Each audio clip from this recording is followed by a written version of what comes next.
The crowd at the Founders Festival didn't cheer when Ethan Cross stepped through the ropes. They laughed. An aging rancher in worn jeans and taped hands, standing across from a 230-pound MMA celebrity with a professional corner team, a spotlit entrance, and a record that made grown men flinch. Brandon Wolf had beaten younger, faster, stronger men on national television. He had sponsors. He had a following. He had everything. Ethan Cross had a daughter waiting at home and a fence that needed fixing by morning. 34 seconds later, Brandon Wolf was face down on the canvas, tapping out so fast his corner didn't even have time to throw the towel. Nobody laughed after that. If you want to know how a quiet rancher from nowhere, Wyoming, brought a celebrity fighter to his knees without throwing a single unnecessary punch, hit subscribe right now, drop a like, and tell me in the comments what city or country you're watching from. I want to see exactly how far this story travels. Don't go anywhere. This is only the beginning. The thing about small towns is that everyone already knows what you are before you open your mouth.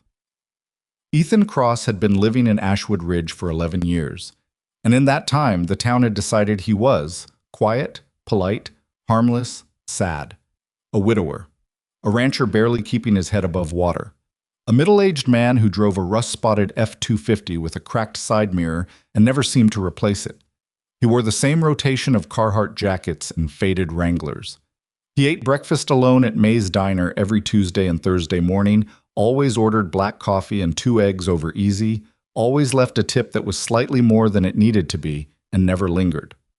Nobody asked Ethan Cross about his past, partly because he didn't invite questions, mostly because the answers to questions like, "What did you do before the ranch?" tend to make comfortable people uncomfortable, and Ashwood Ridge was a town that liked its comfort. His daughter Lily was 16 and ran cross-country and had her mother's eyes and her father's stubbornness. She was the reason he stayed. She was, if he was being exact about it, the reason he did most things. The ranch itself, the Triple Cross, named by his late wife Claire in a moment of humor about their family's penchant for complications, sat on 340 acres of mixed grassland and pine foothills about 7 miles outside of town. It wasn't a showpiece operation. The fencing was perpetually in need of attention. The cattle herd was modest. The equipment was older than Lily, but the land was paid for, the cattle were healthy, and the mortgage was manageable, which put Ethan somewhere ahead of where a lot of ranchers in the county found themselves these days. He had 3 things in his life that mattered: the ranch, his daughter, and the access road. The access road, officially designated County Easement Road 7B on the survey maps, cut diagonally through the southeast corner of his property for approximately 1.2 miles before connecting to the highway. It had existed since 1947.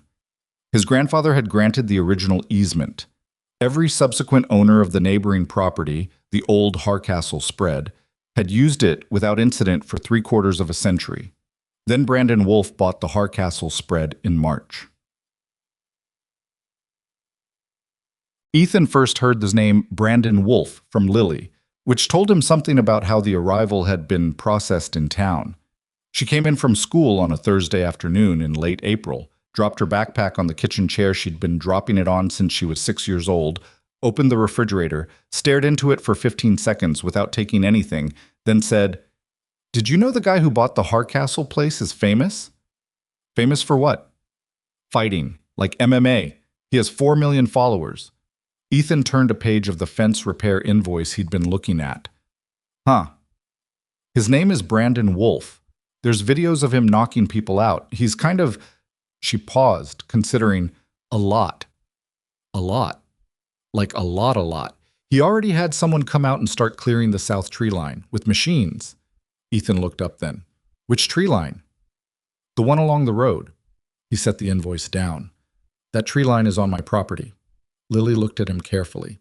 The way she'd been looking at him since she was small, and could read the difference between her father being tired and her father being still in the particular way that meant something else entirely. "Yeah," she said. "I know." The letter arrived the following Monday. It was sent from a law firm in Cheyenne, Merrick, Dunbar, and Associates, 4 names on the letterhead, thick paper stock, the kind of correspondence designed to feel heavy in your hand. The letter was 4 pages long and stated, in language so thoroughly coded in legal terminology that it took Ethan 2 full readings to excavate the actual claim, that Brandon Wolf, as the new owner of the adjacent property, was contesting the validity of County Easement Road 7B as it existed on Ethan's land, asserting that the original 1947 easement agreement contained procedural irregularities that rendered it potentially unenforceable, and that Mr. Wolf intended to pursue a formal quiet title action to establish exclusive ownership of said corridor, pending which Mr. Wolf's development team required immediate, uncontested access to begin infrastructure preparation. In plain language, we want your road, we're going to take it legally, and we need you to let our trucks through starting now. Ethan read it a third time. He folded it. He put it in the kitchen drawer where he kept documents that needed attention. He went out and finished repairing the section of fence along the north pasture that he'd been working on before the mail came. That evening, he called Dale Pritchett, who had been his attorney for 9 years and had the office above the hardware store on Main. "I got a letter," Ethan said. "From Merrick Dunbar? You've seen it already?" Word travels. Half the county's been talking about Wolf's development plans since he filed the initial permits. He wants to build some kind of private training compound, resort style. The access road is the only viable entry point from the highway that doesn't require him to grade a new road through 3 miles of foothills. Dale paused. "Ethan, that easement is solid, 1947, properly recorded, continuously used, never contested in 78 years. He doesn't have a real case." "So he's fishing. He's pressuring. These firms work on intimidation. They file motions, generate costs, make the other side bleed money until settling looks better than fighting. He's got resources, and you've got—" Dale stopped himself. "Go ahead and say it." "I was going to say you've got a strong legal position." "Uh-huh." "Which is true, but it's also going to cost you to defend it." Ethan was quiet for a moment. Outside the kitchen window, the last light was going orange over the western ridge. "What's your read on him?" "Wolf, I've watched a couple of his interviews online since the rumors started. He's smart enough to be dangerous and used to getting what he wants. The MMA celebrity thing is real, but it's also a brand. Guy's got business instincts. He didn't get where he is by being just a fighter." "What did you hear about his plans for the compound?" "High-end, private. Maybe 15–20 million in construction. He needs that road to make the whole thing work. Without it, the project's viability collapses." Dale let that sit for a second. "Which means he's going to push hard." "Okay," Ethan said. "Push back." He met Brandon Wolf in person for the first time 11 days later, and it was not under circumstances that put either man at his best. Ethan had driven out to the south corner of his property because Lily had mentioned one of the fence posts near the tree line was leaning, and when he got there, he found not a leaning fence post but a section of his fence. 4 posts, 30 feet of wire, that had been pulled and stacked neatly to one side. A set of fresh tire tracks, wide and deep, ran from the stacked fence across his property line toward the Harcastle spread. He was standing there looking at it when he heard the ATV coming. Brandon Wolf was larger in person than he appeared in photographs, which was something because he appeared large in photographs. 6'2", 230 pounds, and the kind of conditioning that came from training twice a day for 15 years. He was 37 years old and looked it in the best possible way. A man at his physical peak, conscious of it, wearing it like a flag. He had the jawline and the posture and the easy physicality of someone who had spent his entire adult life being told his body was his most important asset. He stepped off the ATV without hurrying. 2 men came behind him, both built along similar lines, both wearing shirts from what was apparently Wolf's gym brand, some stylized Wolf's Head logo on the chest. Brandon looked at the removed fence, then at Ethan, then back at the fence, with the expression of a man checking off boxes. "You cross?" "I am." "Good. Saves me a trip." He pulled off his sunglasses, folded them, held them loosely. "My crew needed to get equipment through. The road being blocked by your fence was creating delays. We'll have the posts back up by end of week." He said it the way people say things they do not expect to be argued with. Ethan looked at the tire tracks crossing his property, then at the stacked fence posts, then at Brandon Wolf. "Who authorized your crew to remove my fence?" "The road is contested. My legal team advised, the road is subject to a legal challenge you filed. That challenge has not been adjudicated.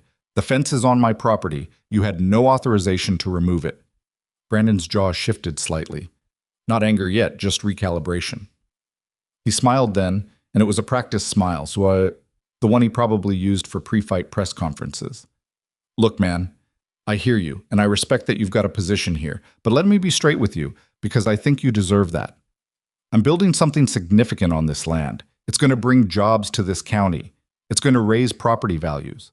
The access road is essential to that project, and my legal team is confident we have a legitimate claim to it. So what I'm offering you is the chance to work something out before this gets expensive for everybody. My lawyer's already been in contact with yours. I know, and that's a process that's going to take 12 to 18 months and cost you real money. The smile stayed on, but thinned slightly. I've seen the triple cross financials cross. Not great. A prolonged legal fight isn't going to do you any favors. The air between them got quiet. One of the men behind Brandon shifted his weight slightly. The other one was watching Ethan with the blank professional attention of someone who spent time assessing threats. Ethan's voice didn't change. You looked at my financials. Due diligence. I do it on everything adjacent to my investments. Put my fence back up. All of it. Today. Ethan looked at him without particular heat, without particular hurry. And keep your equipment off my property until there's a court order saying different. Brandon studied him for a long moment. Then that smile came back, recalibrated again, this time with something underneath it. You know, I was told you were a reasonable guy. I'm starting to think whoever told me that was wrong. Ethan turned and walked back to his truck.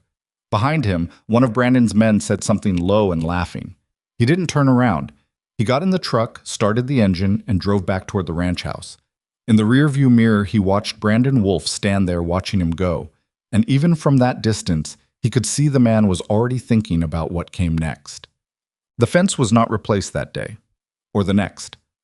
Ethan replaced it himself on Thursday morning. He drove 4 new posts, strung new wire, and was back at the ranch house by 9:15. He did not call his lawyer about it until Friday, because it was a verifiable trespass, and he wanted the new fence photographed and documented before Dale filed anything. Dale filed the trespass complaint on Monday. Merrick Dunbar responded with a motion contesting the original easement's recorded boundaries. The county judge issued a temporary restraining order keeping both parties' equipment off the contested corridor pending review. It was, on paper, a legal standoff. Off paper, something else was starting.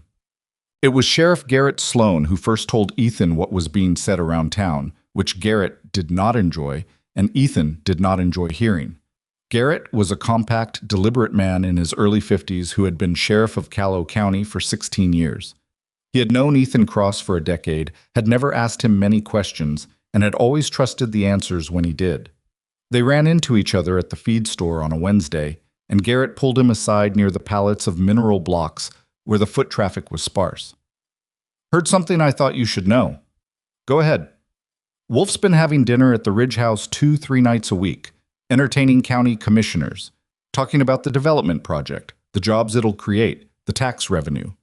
Garrett kept his voice even. He's framing the legal dispute as a stubborn neighbor blocking progress. Of course he is. He's also saying other things. About you. Garrett looked at him carefully. That you're struggling, that the ranch is headed toward insolvency, that you're holding on to a losing fight because you're too proud or too... He paused. He used the word diminished. Ethan looked at the mineral blocks. Diminished. His word. He's not entirely wrong about the ranch finances. That's not the point, Ethan. No. He picked up the bag of mineral supplement he'd come in for. What's the word from the commissioners? Mixed. Some of them want the development. Some of them don't trust an outsider coming in with money and muscle. But money and muscle tend to be persuasive. Garrett pulled at the brim of his hat. Wolf's also signed on some people, not officially connected to the legal dispute. Just local contractors who'd benefit from the construction, guys who own businesses near where his facility would draw traffic. He's building a coalition. Ethan was quiet for a moment. Ethan, I've known you 10 years. I've never once asked you what you did before you came here. No. I'm not asking now, but whatever it was... Garrett stopped, started again. Brandon Wolf is not used to people who don't fold. He's going to escalate. Ethan looked at him. I know. I just want to make sure you understand the kind of escalation we're talking about. This isn't just a legal fight anymore. He's got the resources to make your life uncomfortable in ways that go beyond a courtroom. I appreciate you telling me. Garrett nodded slowly, watched him. You're not going to tell me not to worry, are you? Would it help? Something moved in the sheriff's expression. Not quite a smile, not quite concern. A recognition of something. He nodded again, touched the brim of his hat, and walked toward the counter. Ethan carried his bag to the truck. The afternoon sun was flat and white over the parking lot. He sat behind the wheel for a moment without starting the engine. The thing Brandon Wolfe didn't understand, couldn't understand, because he had no frame of reference for it, was that pressure was a language Ethan Cross had been fluent in since he was 22 years old. He'd learned it in buds, in the winter water off Coronado Island, when the instructors rang the bell at 3 in the morning and the Pacific Ocean tried to kill you impersonally. He'd learned it in the mountains of Afghanistan, in the silence between radio transmissions when you were 90 seconds from a compound, and the intel said 12 combatants, and the intel was sometimes wrong. He'd learned it in the kind of close-quarters environments where the difference between coming home and not coming home was measured in half seconds, and the precise application of controlled violence. Pressure was not new to Ethan Cross. What was new was that the thing he was protecting now was not a mission objective or a piece of contested territory. It was his daughter's home, the place where she'd grown up, the property where her mother was buried, under the old cottonwood near the east fence, with a simple stone marker that read Claire Marie Cross. She made everything worth it. That changed the calculation. Brandon Wolfe thought he was fighting a struggling rancher. He was not. May's Diner, Ashwood Ridge, Thursday morning, first week of June. The diner smelled like it always smelled: coffee, bacon grease, the ghost of last night's pie. 6 tables, 8 counter stools, a handwritten daily special on the whiteboard. May Kowalczyk had run the place since 1998 and made the best biscuits in Calhoun County and did not take attitude from anyone, including paying customers. Ethan was on his second coffee, eating his eggs, reading through the county surveyor's notes that Dale had sent over, when the door opened and the noise level changed. It changed the way noise levels always change when someone who expects to be noticed walks into a room. A slight intake, a turning of heads, a recalibration of the social temperature. Brandon Wolfe came in with 4 men. 2 of them were the same ones from the fence encounter.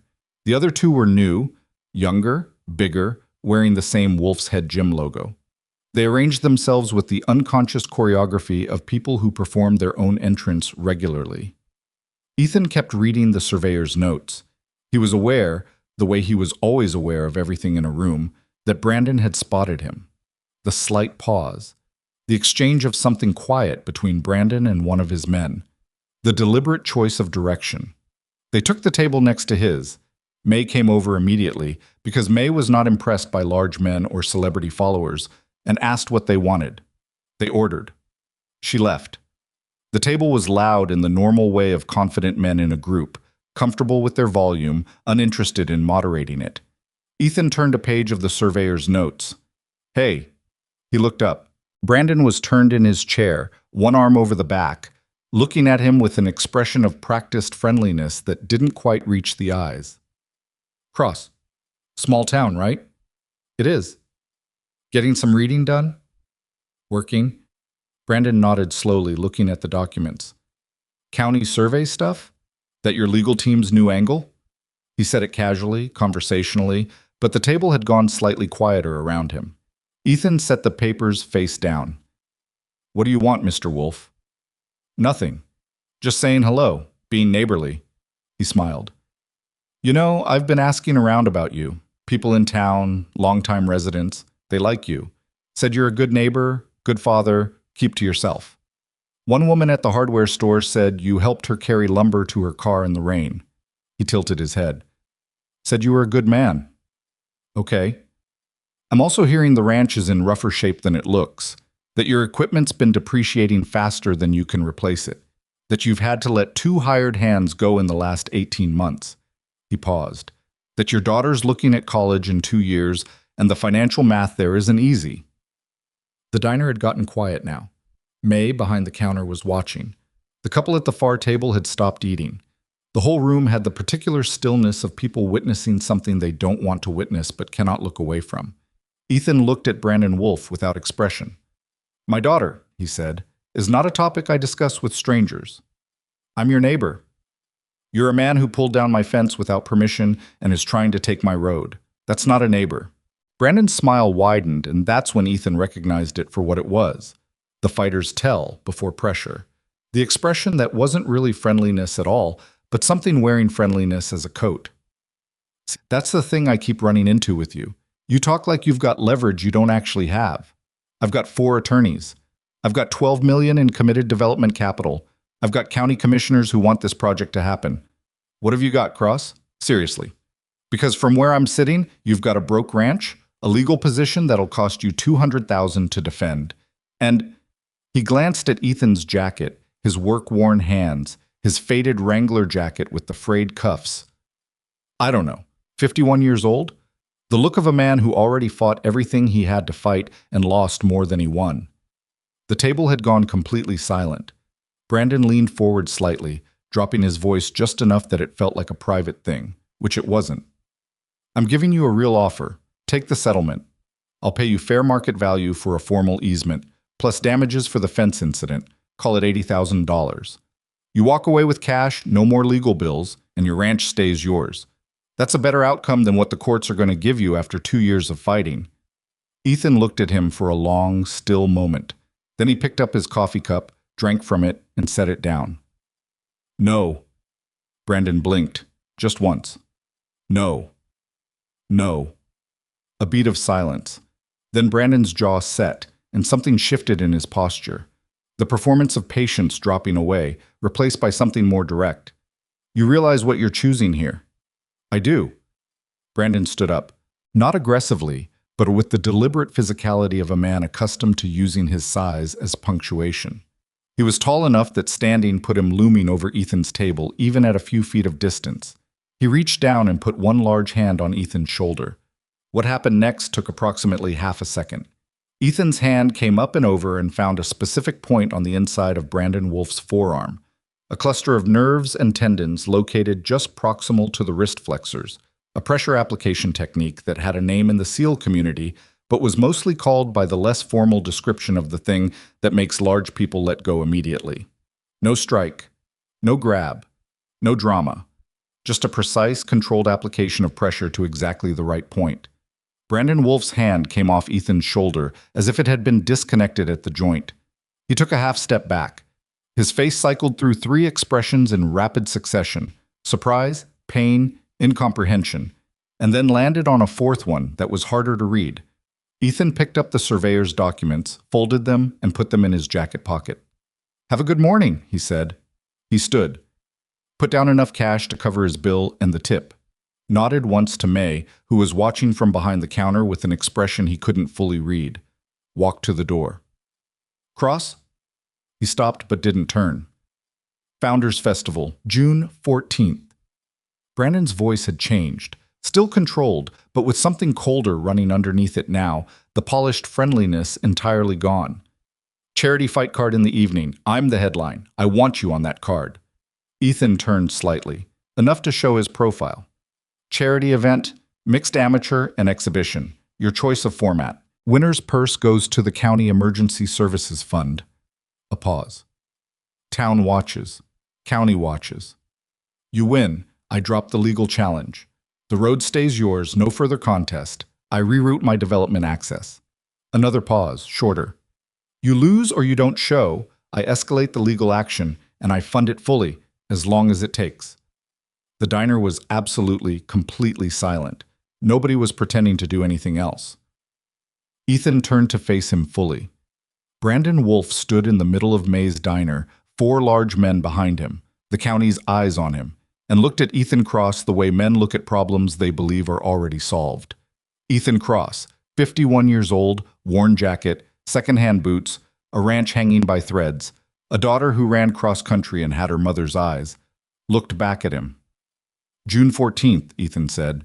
"June 14th. A beat. "I'll be there." He pushed open the door and walked out into the morning sun, and behind him, the silence in May's diner held for a long moment before it finally broke into voices.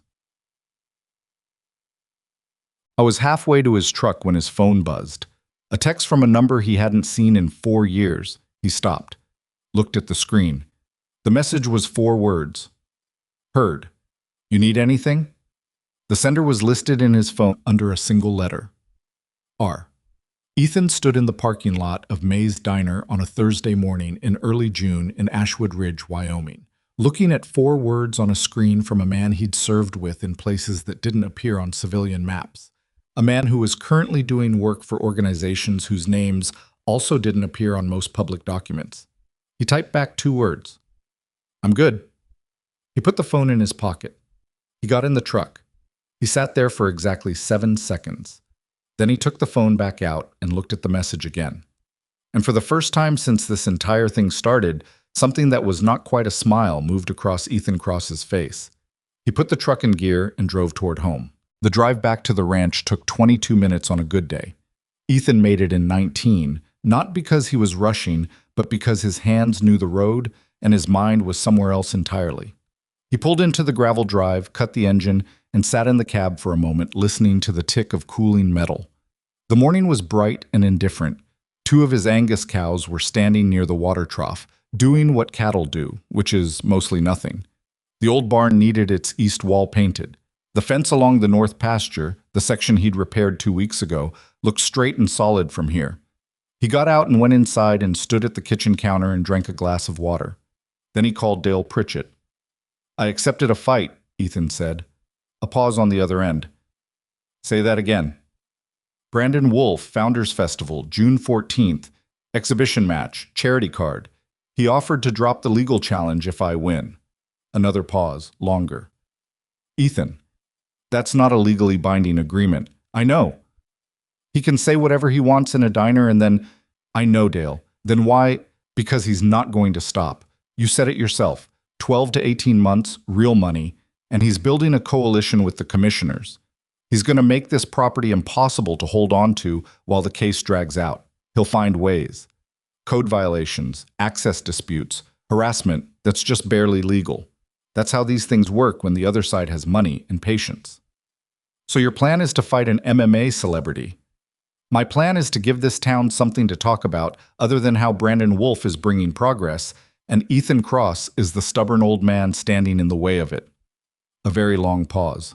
I need you to understand that from a legal standpoint, nothing that happens in that ring changes anything about the easement case. Understood. And from a physical standpoint, Dale. He's 37 years old and professionally trained, and Dale, I hear you. The line was quiet for a moment. Then Dale exhaled, a long, controlled breath that meant he was making peace with something he couldn't change. You sure about this? Ethan looked out the kitchen window at the east fence, at the old cottonwood, at the simple stone marker barely visible through the grass at its base. Yeah, he said, I'm sure. He hung up, stood there another moment, then went out to repair the section of gate hinge that had been loose for a week and a half. Work helped. It always had. Lily found out the same way she found out most things that happened in Ashwood Ridge, from 3 separate text messages before she even got off the school bus. She came through the kitchen door at 4:15 and stood in the middle of the room with her backpack half off one shoulder and looked at him with an expression he recognized from her mother. It wasn't anger exactly. It was the look of someone who was deciding what the right response was and hadn't landed there yet. Is it true? He was at the stove making coffee, even though he'd had enough coffee, because he needed something to do with his hands. What did they say? That you got in some kind of thing with Brandon Wolf at May's. That you agreed to fight him at the festival. She dropped her backpack fully. That you did something to his arm and walked out. I didn't start anything. Dad, that's not what I asked. He turned around. She was 16 and looked like a kid standing there, except for the way she was looking at him, which was not like a kid at all. He made an offer. I accepted it. He's a professional fighter. Former. He hasn't competed in 2 years. That's not the point. He also offered to drop the legal challenge if I win. And if you lose? Then we're in the same position we're already in, except we've lost some time. She stared at him. Dad, he could hurt you. He could try. That's... She stopped. Looked at him the way she'd been looking at him her whole life when she was trying to find the edges of what he was, the full dimensions of him, and kept finding that the shape went further than she could see. What aren't you telling me? Like about yourself. About who you were. The kitchen was quiet. The coffee maker gurgled. He'd had this conversation with himself 1,000 times. What to tell her and when. How much she needed to know. Whether knowing made her safer or just differently worried. I was in the military, he said, for a long time, and I was good at it, that's all. What branch? Navy. She waited. I can't tell you more than that. Not because I don't trust you, because some of it's not mine to tell. She looked at him for a long time. The refrigerator hummed. Outside, wind moved through the cottonwood. Are you going to get hurt? He thought about giving her an easy answer. He thought about Brandon Wolf's size and speed, and the way he'd moved even just getting off that ATV. The fluid economy of a man who'd been training his body as a weapon since his early 20s. I don't know, he said. Probably some. Something in her face shifted. It wasn't what she'd expected him to say. She'd expected him to say no. He'd be fine. She didn't need to worry, the way parents said those things. The honesty of it seemed to unsettle her more than a lie would have. Okay, she said finally. She picked her backpack up. Okay. She went upstairs. He heard her door close, not hard, just firmly. He stood in the kitchen and drank his unnecessary coffee and stared at the wall. He hadn't slept well in a month. His right shoulder, the one that had been rebuilt after a training accident in 2009, a dislocation that had required surgical repair of the labrum and rotator cuff, a 6-month recovery, and had never been quite right since, had been aching in the way it ached when he pushed it, which he'd been doing, because the ranch work didn't stop, and he'd been short on help. 34 days until June 14th. He finished the coffee, put the cup in the sink, went out to the barn to check on the cows. The week after the diner incident, 3 things happened in rapid succession that Ethan noted the way he used to note patterns on reconnaissance. Individually unremarkable, collectively significant. First, Roy Chessman, who ran the county equipment rental and had rented Ethan a backhoe every spring for 6 years, called to say he was sorry, but he was booked out through September. Ethan called 2 other equipment rental places in the county. Both were similarly unavailable. Second, Tom Briggs, who owned the feed and grain warehouse on Route 9 and had been Ethan's supplier for the better part of a decade, sent a letter saying he was revising his credit terms and would require payment up front rather than net 30, effective immediately. Third, the county assessor's office sent notice that the Triple Cross had been flagged for a property reassessment due to a complaint about underdeclared commercial use of agricultural land, a vague procedural trigger that would require Ethan to produce documentation and attend a hearing, cost him time, cost him attorney fees, and could potentially result in a reclassification that bumped his tax assessment. None of it was illegal. All of it was coordinated. Ethan could feel the architecture of it, the same way he'd learned to feel the architecture of operations in the field, the way individual pieces that seemed unrelated were actually vectors toward a single objective. He brought it to Dale on Friday afternoon, sitting across the desk in the office above the hardware store, going through each item methodically. Dale listened, made notes. When Ethan was done, he leaned back in his chair and looked at the ceiling. He's patient, Dale said finally. He planned this before he even sent the first letter. Probably. The assessment complaint's the one that worries me most. That's at least 3 months of process. And if the reclassification goes through, your annual tax liability goes up by maybe 40%. Dale tapped his pen against his notepad. Roy Chessman and Tom Briggs, that's local leverage. Wolf's offered them something. Construction contracts, probably. His facility project is going to need local suppliers. How many more are there? Unknown, but if he's been building relationships with the commissioners and local business owners since March, he's had time to put pieces in play we haven't seen yet. Dale looked at him directly. Ethan, the legal case is still solid, but a sustained pressure campaign like this, combined with the litigation costs, combined with operational disruptions, he's trying to make me financially unviable before the case resolves. Yes. Ethan was quiet for a moment. The sounds of the hardware store drifted up through the floor. The register, a customer's voice, the bell over the door. What's the realistic runway, he asked. If the pressure campaign continues, if the litigation costs are what you're projecting, how long can the ranch hold? Dale looked at him, didn't look away. 8 months. Maybe 10 if the cattle prices hold and you cut some costs. The case takes 12 to 18. Yes. Ethan nodded slowly. It was not news he was surprised by. It was confirmation of math he'd already done privately and not liked. Keep filing, he said. Every motion, every response, everything. I want a paper trail that shows what he's doing. It won't stop him. No, but it'll document him. He stood. I need people to see this for what it is. Not a neighbor dispute, a campaign. The word spread the way. Word spread in small towns, sideways through layered channels, at unpredictable speeds. By the second week of June, the fight at the Founders Festival had become the kind of local story that gets discussed at the barber shop, at the counter at Mays, in the parking lot after church. The details mutated as they traveled. In one version, Ethan had thrown Brandon across the diner. In another, he'd merely stared him down. In a third, most dramatic and least accurate, there had been chairs involved. What remained consistent across all versions was the basic shape. An aging rancher had accepted a fight with a celebrity MMA fighter to settle a property dispute. And depending on who was telling the story, that was either the most admirable thing anyone in Callow County had done in years or the saddest. Ethan was aware of none of the versions because he wasn't listening to them. He was in his barn at 5:15 every morning before the sun was fully up, working through a regimen that he hadn't run in years, starting carefully because his body had opinions about this that needed to be respected before being overruled. The first few days were humbling in a specific way. He was not the man he'd been at 35. This was a fact, not a complaint, just a fact. His cardiovascular conditioning was better than most men his age because ranch work kept him honest. But the specific demands of what he was training for, speed, reaction time, the tolerance for explosive effort followed by sustained pressure, these things existed in muscle memory that had to be woken up slowly, like a machine that had sat idle and needed time to run true. He kept the sessions to 90 minutes. He worked on footwork first, always footwork, because footwork was the one thing that didn't come back by itself, and the one thing that mattered most. He worked on breathing, the controlled, low-rate breathing that allowed maximum oxygenation during sustained physical stress, a technique he'd learned in pre-dive training and refined over years of operational work in environments where losing composure cost you your life.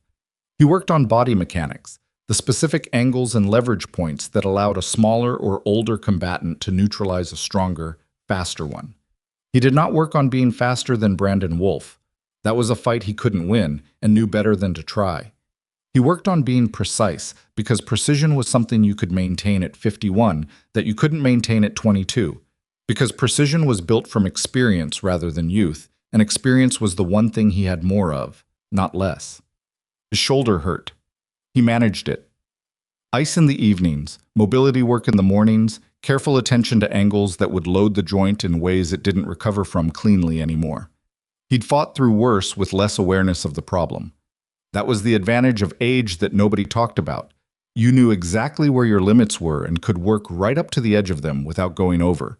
Whereas at 22, you went over constantly because you didn't know the edge existed. Lily watched from the barn doorway one morning.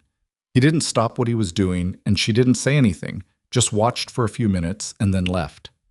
That evening at dinner, she passed him the potatoes without being asked, and refilled his water glass and said nothing about any of it, and he understood that as a form of truce. Brandon Wolf came to the Founders Festival organizing meeting at the Ashwood Ridge Community Center on a Tuesday evening in the second week of June, which Ethan learned about the following morning from Garrett Sloan, who had been there in his official capacity. He brought 2 people with him, Garrett said. They were standing outside the sheriff's office in the early morning, coffee cups in hand, the way they occasionally managed official conversations by not making them feel official. A PR person and someone from his management company. He made a donation to the festival fund, $10,000, and offered to sponsor the charity fight card. His name on the banner, his gym logo on the ring canvas. He's turning it into an advertisement. He's turning it into an event. Garrett sipped his coffee. He wants cameras there. He's reached out to a sports media outlet in Denver. They're sending a crew. Ethan absorbed this. He wants footage of winning. Or he wants footage of you losing on record. Makes it a bigger story. His side of it, anyway. Garrett looked at him sideways. He's good at this. The marketing, the optics. He knows how to frame a narrative. What's the narrative he's going with? Generous newcomer, brings investment, tries to be a good neighbor, gets stonewalled by a man who doesn't want progress, offers a gentleman's agreement to settle it the old-fashioned way. Garrett made a slight face that communicated what he thought of that framing. It plays in certain rooms, not yours. No. A pause. But I've got 16 years of watching this county, and I'm not typical. He's got the commissioners who want the tax revenue. He's got the business owners who want the construction contracts. He's got a media crew coming from Denver. Garrett looked at the street, the empty Tuesday morning main street of a small Wyoming town, the kind of street that looked like it hadn't changed in 30 years. He's playing a game you're not playing, Ethan. What game is that? Public relations. He doesn't just want to win the fight. He wants to win the story around the fight. Ethan drank his coffee. A pickup passed on the street, someone he recognized from the feed store, who raised 2 fingers off the wheel in the way people acknowledge each other in small towns. Let him, Ethan said. Garrett turned to look at him. Let him put his name on the banner and his logo on the canvas and bring his camera crew from Denver. Let him make it as big as he wants. Ethan finished his coffee. The bigger the audience, the more people see what happens. And what happens? Ethan looked at him. Garrett Sloan had been sheriff for 16 years, and before that a county deputy, and before that 3 years in the Army, and he was not a man who was easily read. But something in his expression right now, the way he was studying Ethan, the slight adjustment in how he was standing, suggested he was in the process of revising his estimation of the situation in front of him. I show up, Ethan said. That's all I can tell you. He handed the sheriff his empty cup and walked to his truck. 4 days before the fight, Ethan drove to the county library in the afternoon, the first time he'd been inside it in over a year, and used one of the computer terminals to look up Brandon Wolf's fight record and the most recent available footage. He spent 90 minutes with headphones in, watching. What he saw was exactly what he'd expected, and one thing he hadn't. The expected. Wolf was good. Genuinely good. Not celebrity good. His wrestling base was solid, his striking was crisp, and he had the kind of timing that only came from years of serious competition. His most recent fight, from 2 years ago, showed a man who moved with controlled aggression and responded to adversity by increasing pressure rather than retreating. He was fast. His left hand was his primary weapon, and he threw it with the kind of relaxed ferocity that meant it was deeply ingrained motor pattern rather than conscious choice. The thing Ethan hadn't expected, how he responded to the first moment of real adversity in each fight. Not when he was ahead. He was smooth and confident when he was ahead. But the moment an opponent managed to land something meaningful, the moment the expected script deviated, there was a brief window, maybe 2 seconds, maybe less, where something flickered in his expression. Not panic, not fear, something closer to surprise. As if some part of him, even after all the training and all the wins, had not fully integrated the possibility that the situation might stop going his way. Ethan watched that moment across 3 different fights. He logged it, the way he used to log the patterns of adversary behavior during pre-mission intelligence review. Not a weakness exactly, more of an assumption. A man who had mostly gotten what he expected from his opponents, in the ring and out of it, and whose response architecture was built on that foundation. He drove home, made dinner, ate with Lily, who was quieter than usual and studying for a history exam, and didn't ask him anything about the festival. After she went upstairs, he sat at the kitchen table for a while with nothing in his hands, just the quiet house around him and the Wyoming night outside the window, the kind of dark that only existed this far from city lights. He thought about Claire. He did this less often than he used to. Grief was not something that diminished so much as it migrated, moving from the front of every room to something you carried differently over time. But some nights it surfaced with particular clarity, the specific weight of her absence. The way she'd laughed at things he said that weren't particularly funny, just because she found him genuinely amusing in a way that still sometimes surprised him when he thought about it. The way she'd always known, without him telling her, when something was working on him. She'd have known now. She'd have seen through the calm and known exactly what it was covering. He didn't know if what he was doing was the right move. He was honest enough with himself to hold that uncertainty. It was possible he was 51 years old with a reconstructed shoulder and 11 years of rust on his operational conditioning, about to step into a ring with a man who had been systematically training his body as a weapon since he was barely past 20. It was possible that the 2 seconds of vulnerability he'd identified in Wolf's footage were an artifact of his selection bias, that he'd watched for weakness and found the shadow of it where none really existed. But the ranch was real. Lily's home was real. The stone under the cottonwood was real. And he had spent too many years in environments where uncertainty was the only constant and the only viable response to it was forward movement. He got up, washed the dinner dishes, set his alarm for 5 o'clock. The last thing he did before going upstairs was check his phone. There were no new messages from the contacts saved under R. There was, however, a message from a number he didn't recognize, sent at 9:47 p.m. No name, no preamble. It said, "Saw the story on the county social page." Wolf drops his right hand after the jab series. Third combination? Every time. Just thought you should know. Ethan stared at the message for a long moment. Then he typed, "Who is this?" The reply came in under 20 seconds. Someone who served with someone who told someone who knows you. Small world. Good luck. He put the phone on the counter, stood there.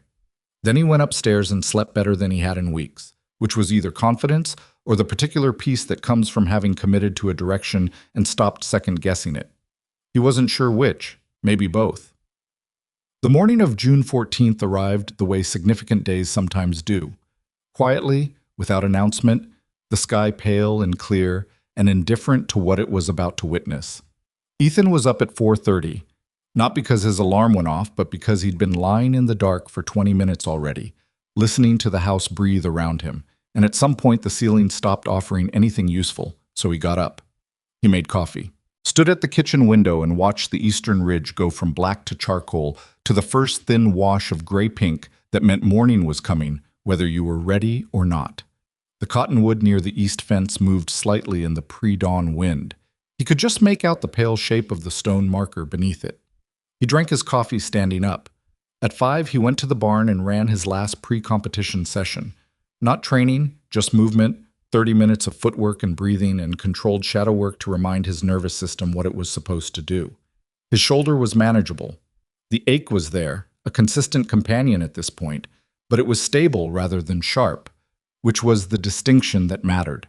He'd taken 2 ibuprofen with his coffee, which he knew was not a long-term strategy for anything, and he wasn't treating it like one. He finished, walked back to the house, showered. When he came downstairs at 6:45, Lily was already in the kitchen. She was still in her pajamas, her hair in the loose braid she slept in, and she was making scrambled eggs on the stove with the focused attention of someone who needed something to do with their hands. She'd made enough for 2 without asking. He sat at the table. She put the plate in front of him, sat across from him with her own. They ate in silence for a while, which was not uncomfortable silence. It was the silence of 2 people who knew each other well enough to not require noise. "What time tonight?" she finally said. "Card starts at 7. I'm the last bout." "I want to come." He looked at her. "I'm 16, she said before he could say anything. "Not 6. "I know how old you are." "Then don't say no." He ate a forkful of eggs. They were good. She'd added something. Black pepper, maybe a little cheese. "I wasn't going to say no." She looked slightly surprised, like she'd been prepared for an argument, and he'd pulled the chair out from under it. "Oh. I was going to say you should come with May. I'll arrange it. She'll keep you back from the crowd." "May from the diner?" "She'll look after you. I don't want you down at the ring." Lily nodded slowly. She poked at her eggs. "Are you scared?" He thought about lying. He thought about the various shapes of the lie. "No," or "not really," or "I've been through worse," and set them all aside. "Nervous," he said. "Not the same thing." "What's the difference?" "Scared means you want to leave. Nervous means your body knows something's coming and is getting ready for it." He picked up his coffee. "Nervous is useful." She looked at him for a moment. "That's either the most reassuring thing you've ever said or the least." "Probably depends on the day." Something moved in her expression. Not quite a smile, something more complicated and more real than that. She reached across the table and put her hand briefly over his, the way her mother used to do, the same gesture, from the same angle, and then withdrew it and went back to eating like it hadn't happened. He finished his breakfast, did the dishes, went out and fed the cattle. The day passed the way days pass when you're waiting for something. slowly in its parts, quickly in aggregate. He did what needed doing on the ranch, which was everything, because a ranch didn't take a day off for personal reasons. He repaired a section of water line in the east pasture that had been losing pressure. He checked the mineral supplement on the north herd. He ate a sandwich standing at the counter at noon and didn't taste it. At 3 in the afternoon, Garrett Sloane's cruiser came up the drive. Ethan met him at the gate. Garrett got out and leaned against the hood and looked at him with the particular expression of a man who had arrived at a decision and was now committed to it. "I want to tell you something," Garrett said. "Go ahead." "What Wolf's doing to this ranch, the equipment rentals, the feed supplier, the assessment complaint. I've been making calls." Quietly, and not in any official capacity yet. He paused. 3 other business owners have been approached by representatives of Wolf's development company with offers tied, loosely but traceably, to their willingness to discontinue services with you. Ethan stood very still. "That's not a legal finding," Garrett continued, "and it's not something I can act on officially without more documentation. But I want you to know that I know what it is." He looked at the ranch, the fence, the barn. "I've been sheriff in this county for a long time, and I've seen a lot of people come in with outside money thinking that because a place looks small, it must be simple. It's not simple. The people here aren't simple." He came off the hood, stood straight. "I'll be there tonight. Official capacity. I appreciate it. I'm not doing it as a favor." Garrett adjusted his hat. "I'm doing it because it's my county." He got back in the cruiser and backed down the drive. Ethan watched him go, then turned back to the ranch and went to finish the water line. The Ashwood Ridge Founders Festival occupied 4 acres of the county fairgrounds every June. Food vendors, craft stalls, the Historical Society's tent with old photographs and county records, a stage for the local bands, and this year prominently, a full-size boxing ring erected on the central hardpan with bleacher seating hauled in from the high school gymnasium. Brandon had done what he said he'd do. The ring canvas had his gym's Wolf's Head logo on it. There was a banner overhead, Wolf vs. Cross. Charity Exhibition, Callow County Founders Festival, with his sponsor's name on the side in letters nearly as large. 2 men with cameras and a woman with a directional microphone were moving through the growing crowd when Ethan arrived at 6:15, which told him the Denver media crew had made the drive. He parked the F-250 at the far edge of the lot and sat in it for a moment. The crowd was already substantial. He estimated 300 people and more coming, cars still pulling into the gravel lot, families with kids buying kettle corn from the vendor near the east gate, teenagers moving in groups toward the ring area. The bleachers were filling from the front. By the time the card started, there would be 500 people here, maybe more. He got out, pulled the strap of his gear bag over his left shoulder, carefully, because the shoulder. Found the check-in table run by the festival committee and gave his name to the woman there, a county clerk named Sandra Hatch, who had processed his livestock registration forms for a decade and now looked at him with an expression of profound civic uncertainty, as if she wasn't sure whether to hand him a competitor's badge or a pamphlet on conflict resolution. "You're changing areas, the equipment shed, east side," she told him, marking him in. "Medical check is at 6:45. "Thank you, Sandra." "Ethan," she lowered her voice slightly. "You doing okay?" "I'm fine." "Because you don't have to—" "I know, thank you." He walked toward the equipment shed. On the way, he passed near the main stage where the preliminary card was already being discussed over the PA system. 2 amateur bouts, a junior wrestling demonstration. He didn't slow down. The equipment shed was 40 feet of corrugated metal, half full of folded festival tables and PA equipment cases, and the kind of accumulation of objects that county facilities develop over decades. Someone had set up a folding table and 2 chairs near the open end, which was apparently his corner. He put his bag down, sat, began unwrapping the athletic tape he'd brought. He was halfway through the first hand when the shed door opened and 3 men came in. 2 of them he recognized as the Wolf's Head gym men from Brandon's regular retinue. The third he didn't know, older, compact, with the flat economy of movement that suggested a background in something professional. He carried a clipboard. "Cross," said the one with the clipboard. "I'm Davis. I'm the event coordinator for the Wolf team." "Okay. We need to go over the format confirmation." He looked at the clipboard. 3 rounds, 4 minutes each. Standing 8-count rule, No ground and pound per the festival committee's parameters. Referee is Rick Tully, county certified. Agreed? Agreed. Weight check was waived per mutual agreement given exhibition status. Medical release signed by both parties. He looked up from the clipboard. Mr. Wolf wanted me to convey that he appreciates you honoring the commitment. Ethan looked at him without expression. He also wanted me to let you know that the settlement offer remains available. 80,000, easement formalized, legal challenge dropped. If you wanted to... No. Davis paused. It's a real offer. I heard you the first time. The man studied him for a moment, then nodded, made a notation on the clipboard, and turned to leave. The two gym men followed him out. Ethan went back to taping his hands. He was nearly done when he heard a different set of footsteps. Lighter. He looked up. Lily came in, still dressed from the afternoon, jeans, her green barn jacket, her hair down now from the braid. May Kowalczyk was with her, a small, solid woman in her late 60s who had survived 3 decades of Wyoming small-town business ownership through a combination of excellent pie and zero tolerance for nonsense. May looked around the equipment shed and said, "Well, this is depressing." "It's functional," Ethan said. "That's what people say about depressing things." She came over and looked at his hands, at the tape job, with the objective eye of someone who didn't know anything about athletic tape, but had an opinion anyway. "That looks right?" "It's fine, May." Lily hadn't said anything yet. She was standing near the door looking at him. He noticed she'd twisted the sleeve of her jacket between her fingers, a thing she did when she was working through something internally. "Hey," he said. "Come here." She came over. He stood up. She was not a small kid.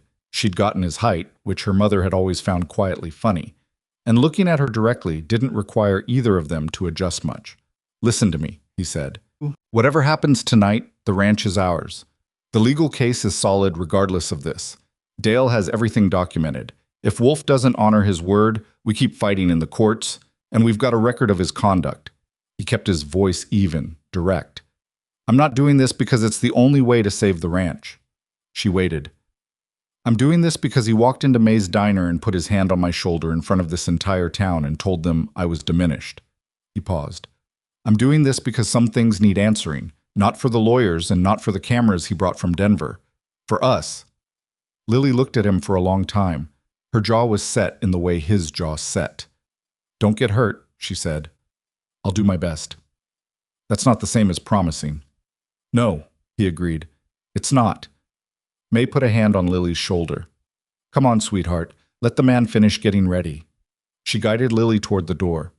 At the threshold, Lily stopped and looked back once. He nodded. She nodded. They left. He sat down. Finished the tape on his right hand, flexed both hands, testing, rolled his neck. His shoulder moved through its range, reporting back with the usual editorial commentary. He acknowledged it and moved on. He could hear the crowd building outside. The PA was running now, some announcement about the festival schedule, the announcer's voice bouncing off the metal walls of the shed. He could feel the vibration of it more than hear the words. He sat with his hands loose in his lap and his eyes on the middle distance, and he did what he'd learned to do in the waiting time before anything important. He went completely, deliberately still. Not empty, not calm in the way people use the word casually. Something more specific, a deliberate narrowing of attention to only what was immediately relevant, everything else allowed to continue existing at the periphery without claiming space in the center. They'd called it different things in different contexts over the years. In Buds, they hadn't called it anything, just selected for people who could do it naturally and tried to cultivate it in the ones who couldn't. Later, in the teams, someone had described it as operational quiet, not the absence of tension, but the management of it. The way you took everything that wanted to spike and scatter and you channeled it instead, gave it direction, made it useful. He sat in operational quiet for 11 minutes. Then the festival coordinator knocked on the shed door and said it was time, and Ethan Cross stood up, rolled his shoulders once, and walked out into the June evening. The crowd had gone to something above 500 by the time he came around the side of the equipment shed and the ring came into full view. The lights they'd rigged over the ring were the portable stadium kind, mounted on trailers, and they turned the hard pan around the canvas into its own contained world, with everything beyond them existing in comparative darkness. The bleachers were full. People were standing 3 and 4 deep along the rope line that kept the perimeter. He could see the Denver camera crew positioned, one on an elevated platform at the end of the ring, one moving through the crowd with a shoulder-mounted rig, the woman with the directional mic stationed near the corner. He walked alone. He was aware of being watched the moment people started recognizing him. The murmur that started at the back of the crowd and moved forward the way weather moves across a field. He didn't look for Lily in the bleachers. He'd find her after. He kept his eyes on the ring. Someone in the crowd said his name. Then a few more people. Not cheering, not exactly. More the complicated sound of a community watching one of its own do something they were uncertain about. He climbed the ring steps, ducked through the ropes. The canvas under his feet was new, which meant grip was good. He noted the wolf's head logo beneath him without reaction. He moved to his corner, checked the tension of the ropes mechanically, put his back to the turnbuckle and looked at the crowd. 500 and some people from Calhoun County, Wyoming, looking back at him. Then the PA switched tracks and the entrance music started. Something engineered for maximum effect, big bass, the kind of sound design that announcements of significance used, and the crowd shifted. Their attention moved to the far side. Brandon Wolf's entrance was what it was designed to be. He came through the crowd with his corner team around him. 2 trainers, one in a Wolf gym-branded jacket, one with a bucket and water bottle, and the 2 regulars flanking slightly wider. The Denver camera crew tracked him. Someone in the bleachers started clapping, and then a section picked it up, and then it was most of the crowd, because Brandon Wolf was large and present and moved like a man who had done this hundreds of times. And crowd energy responds to certainty the way water responds to gravity. He was wearing branded shorts and a compression top, and he'd had his hands wrapped by professionals. And when he stepped through the ropes, it was with the fluid, assured motion of a man stepping into the most familiar room in his life. He looked across the ring at Ethan. He smiled. Not the press conference smile. Something smaller and more private. The expression of someone who had set a trap and was now watching the other person walk into it. Ethan looked back at him. Rick Tully, the referee, a broad man in his 40s with a gray mustache and the flat authority of someone comfortable making calls, brought them to the center of the ring. He went through the rules in the practice shorthand of a man who'd done this 100 times. Both men listened. At the end, Tully looked at each of them in turn. Touch gloves if you want, step back, wait for the bell. Brandon extended his gloves. It was the formal gesture of sportsmanship, performed for the cameras. Ethan touched them once, stepped back. Brandon leaned in slightly, under the referee's sightline, and said very quietly, "You should have taken the money, old man." Ethan looked at him, said nothing. The bell rang. What happened in the first 45 seconds was exactly what the crowd expected. Brandon moved out of his corner with the trained aggression of a man who'd made a career of establishing early dominance. Fast, pressuring, driving the angle. His opening combination was textbook. Jab to set distance, jab again to track, right hand to commit. The crowd pulled breath. Ethan moved. Not back. Not laterally. He moved at an angle that was slightly wrong for what Brandon's footwork was built to manage. The kind of angle that forced a reset, and the right hand that was supposed to land somewhere useful instead landed on the guard with reduced leverage, and Ethan was already in a different position. Brandon adjusted. Reset. Went back to the jab series. The crowd was loud now. People were shouting. In the bleachers, someone was on their feet. Ethan watched Brandon's left shoulder. Not his eyes, not his hands. The shoulder told you 3 beats before the hand moved, if you knew what you were reading, and Ethan had been reading people's shoulders since before Brandon Wolf had walked into his first gym. The second jab series. The third combination started. There, the right hand drop. Exactly as the anonymous text had described it, exactly as he'd seen it in the footage from 3 different fights. A half-inch of mechanical habit, the hand lowering slightly as the left extension came. A window that existed for maybe 0.8 of a second if you were in the right position and ready for it. Ethan slipped the jab and came inside. What he did next was not a punch. It was a palm heel strike to the floating ribs on Brandon's left side, delivered with the full rotation of his hips and the weight transfer of a man who had learned this technique in a context where getting it wrong meant someone did not go home. It was not elegant. It was not the kind of thing that looked impressive from the bleachers. What it was exact. Brandon's breath went. Not dramatically. It was not a movie moment of slow-motion impact. It was the physiological reality of a precise strike to the intercostal nerve cluster along the floating rib structure, a targeted disruption that pulled his diaphragm offline for approximately 2 seconds. 2 seconds in a fight is a very long time. Ethan stepped through, took Brandon's back, and put him on the canvas. The takedown was not technical in any sporting sense. It was functional in the way that field-developed techniques are functional. Not beautiful, completely effective. Brandon's weight hit the canvas, and Ethan was already repositioning, and the crowd sound changed from the roar of anticipated violence to something different, something that took a moment to identify. Confusion. Brandon moved fast. He was good, genuinely good, and he recovered faster than Ethan had anticipated, getting to his feet in a scramble that showed the reflexes of a man who'd been taken down before and knew the territory. He came up already swinging, a wild right hand that caught Ethan on the left temple. Not clean, but with enough weight behind it to send a spike of white light across his vision and make the next half-second slightly slow. He felt that one. He stepped back, shook his head once, a quick involuntary reset. His left ear was ringing. The crowd was at a pitch now that he wasn't processing as individual voices anymore, just a wall of sound with pressure behind it. In the bleachers, someone was screaming his name. He didn't know who. Brandon was breathing differently than he'd started. The hit to the ribs was doing its work, not disabling, but taxing. He was recalibrating, the fighting certainty of the first minute replaced by something more careful, the expression Ethan had identified in the footage arriving on his face in real time. That brief flicker of a man discovering the situation wasn't matching the expectation. "The hell are you?" Brandon said. It wasn't a taunt. It was an actual question. Ethan didn't answer. He moved his feet in a small arc, keeping the angle oblique.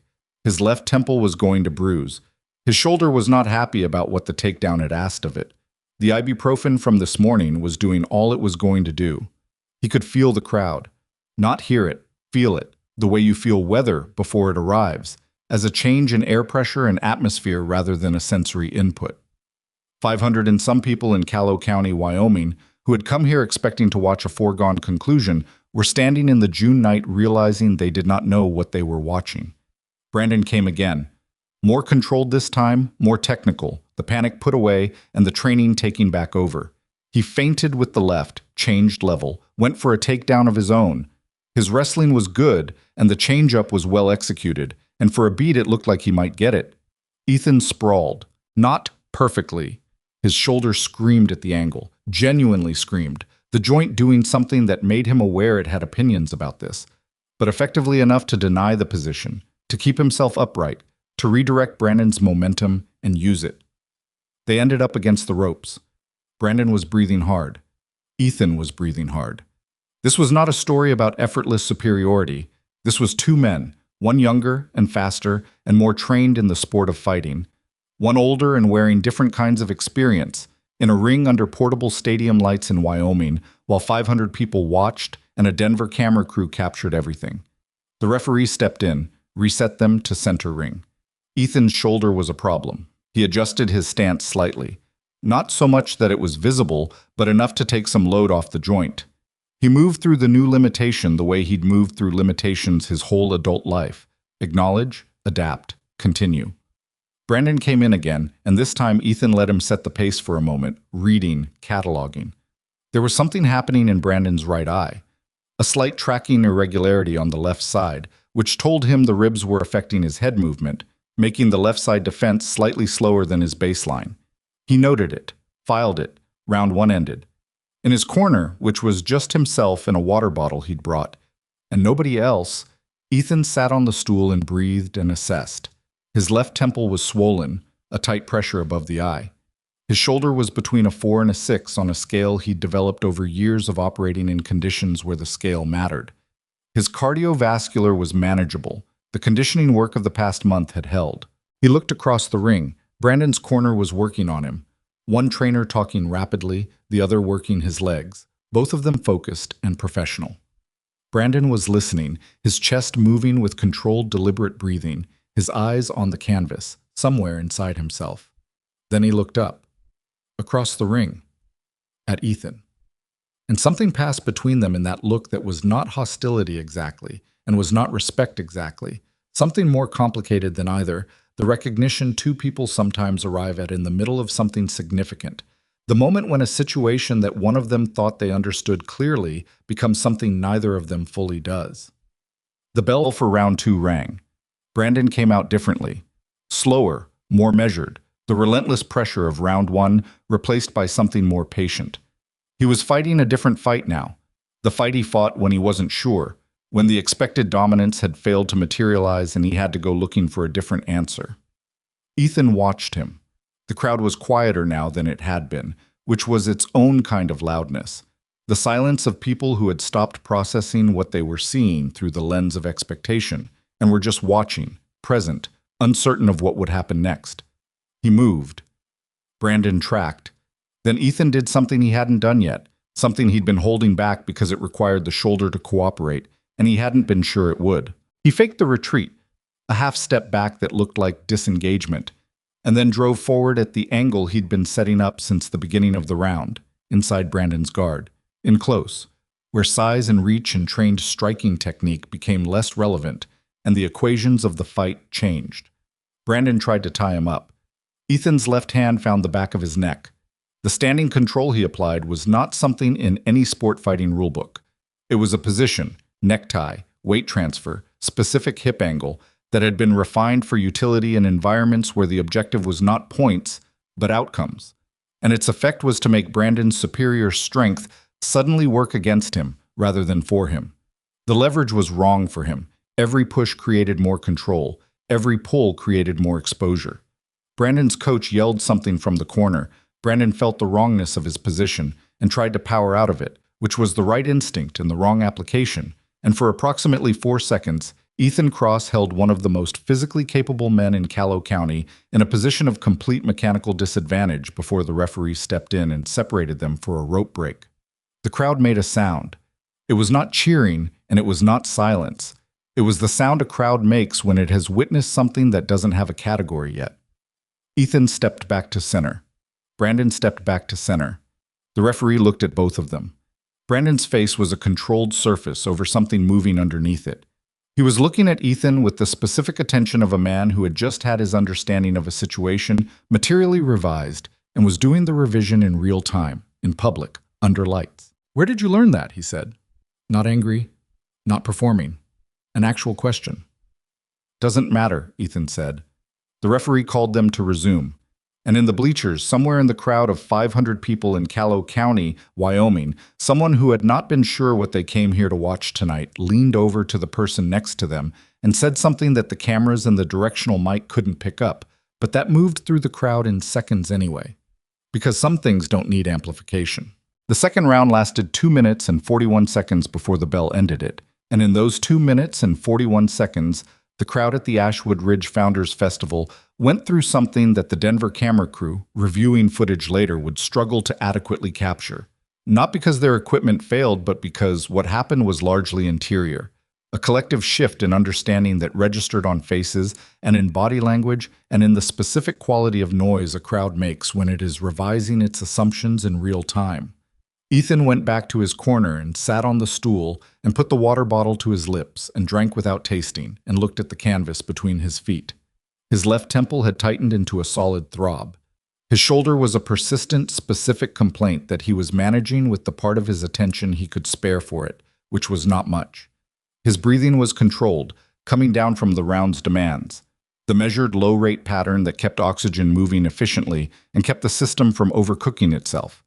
He could hear the crowd, not individual voices, just the texture of it, the way it had changed from the beginning of the night. The confident, anticipatory sound of a crowd that knows the outcome in advance is a particular sound. What surrounded him now was something else, something unsettled. Across the ring, Brandon's corner was working with more urgency than they had between round 1 and round 2.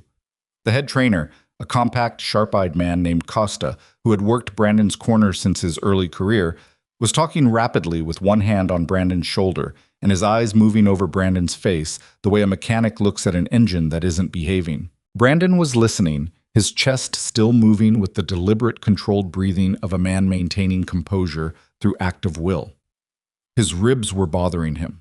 He was shifting his left elbow slightly inward in the unconscious way people protect an injured side without acknowledging the injury. The bell rang for round 3. What followed was not a clean ending. Nothing about it was clean. Brandon came out with more urgency in the 3rd round. Not panic, but the focused aggression of a man who understood the situation and was responding to it with every trained instinct he had. He pushed the pace. He moved well. He caught Ethan with a right hook in the first 30 seconds of the round that landed cleaner than the temple shot in round 1. And Ethan felt his vision do something briefly unpleasant and his balance shift, and he grabbed the clinch on instinct, tying up until the referee broke them, buying the 2 seconds his head needed to clear. He was not invulnerable. He had never been invulnerable. The story he was living was not that story. Brandon pressed the advantage. He was smart enough to recognize that something had landed and experienced enough to push when the window was open. He came with another combination, and Ethan managed the first 2 parts of it and ate the 3rd, a left body shot that hit the ribs on his right side and made him grunt audibly, the sound picked up by the directional microphone and heard by the people in the front rows.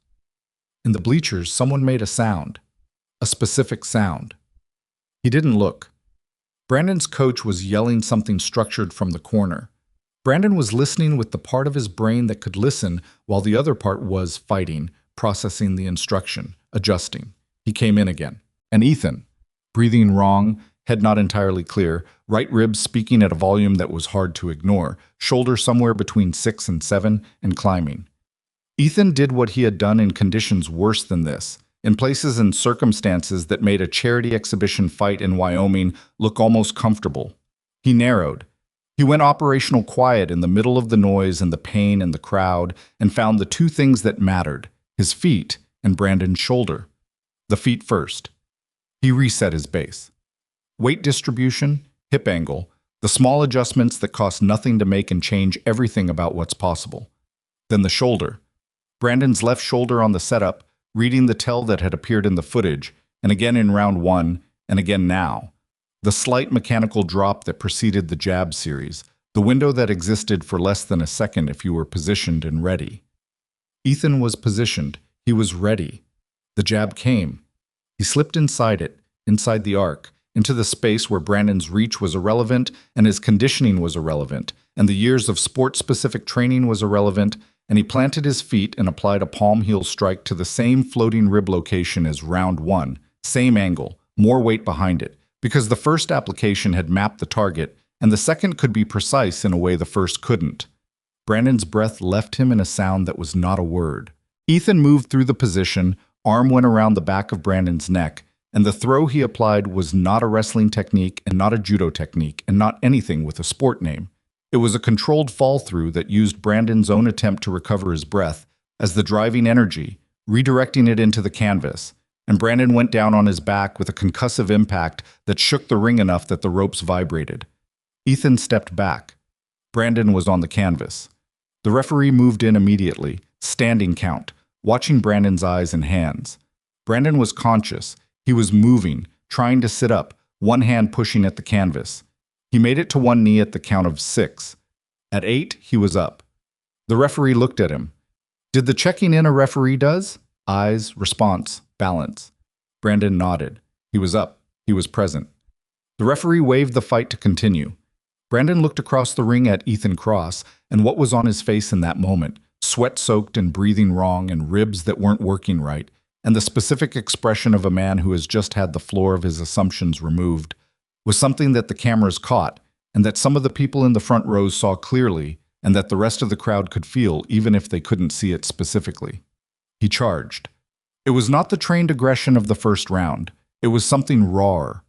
The decision of a man who has run out of technical answers and is substituting force of will.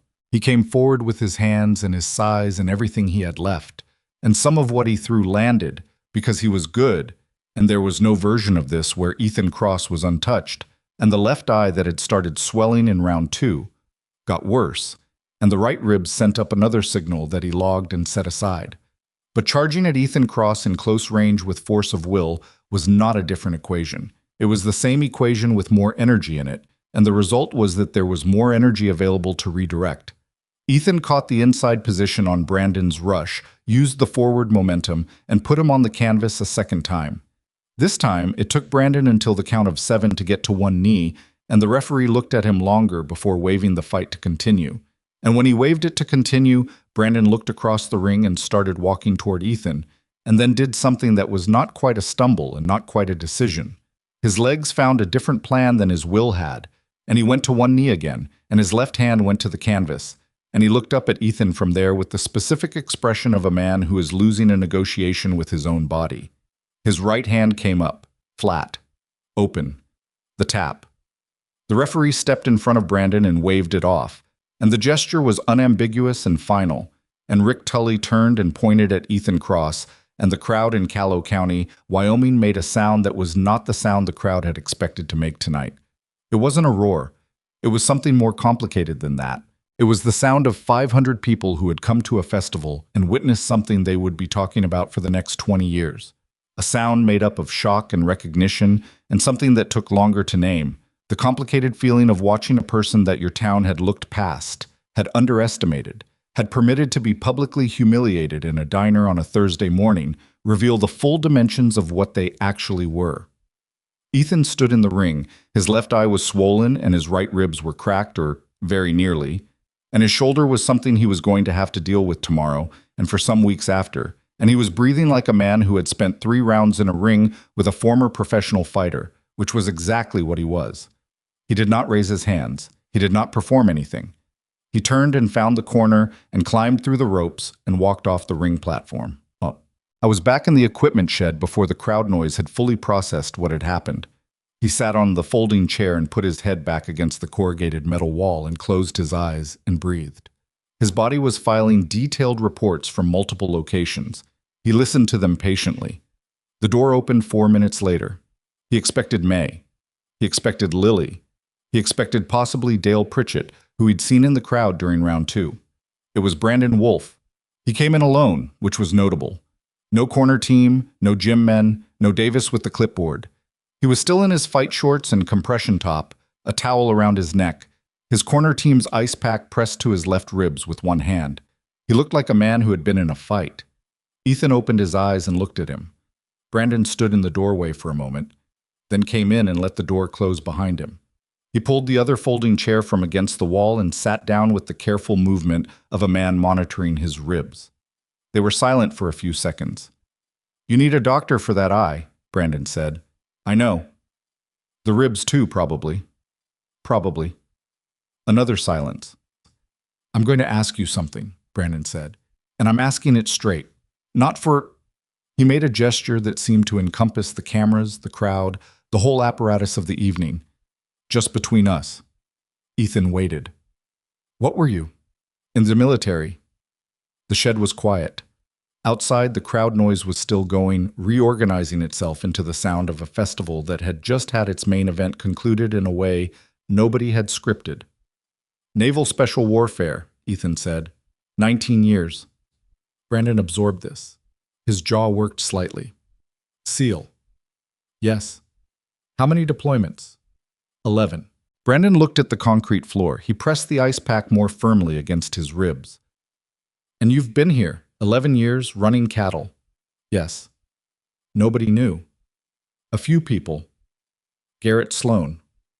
"Maybe." Brandon nodded slowly. He looked up. "The thing you did in round 2, the necktie.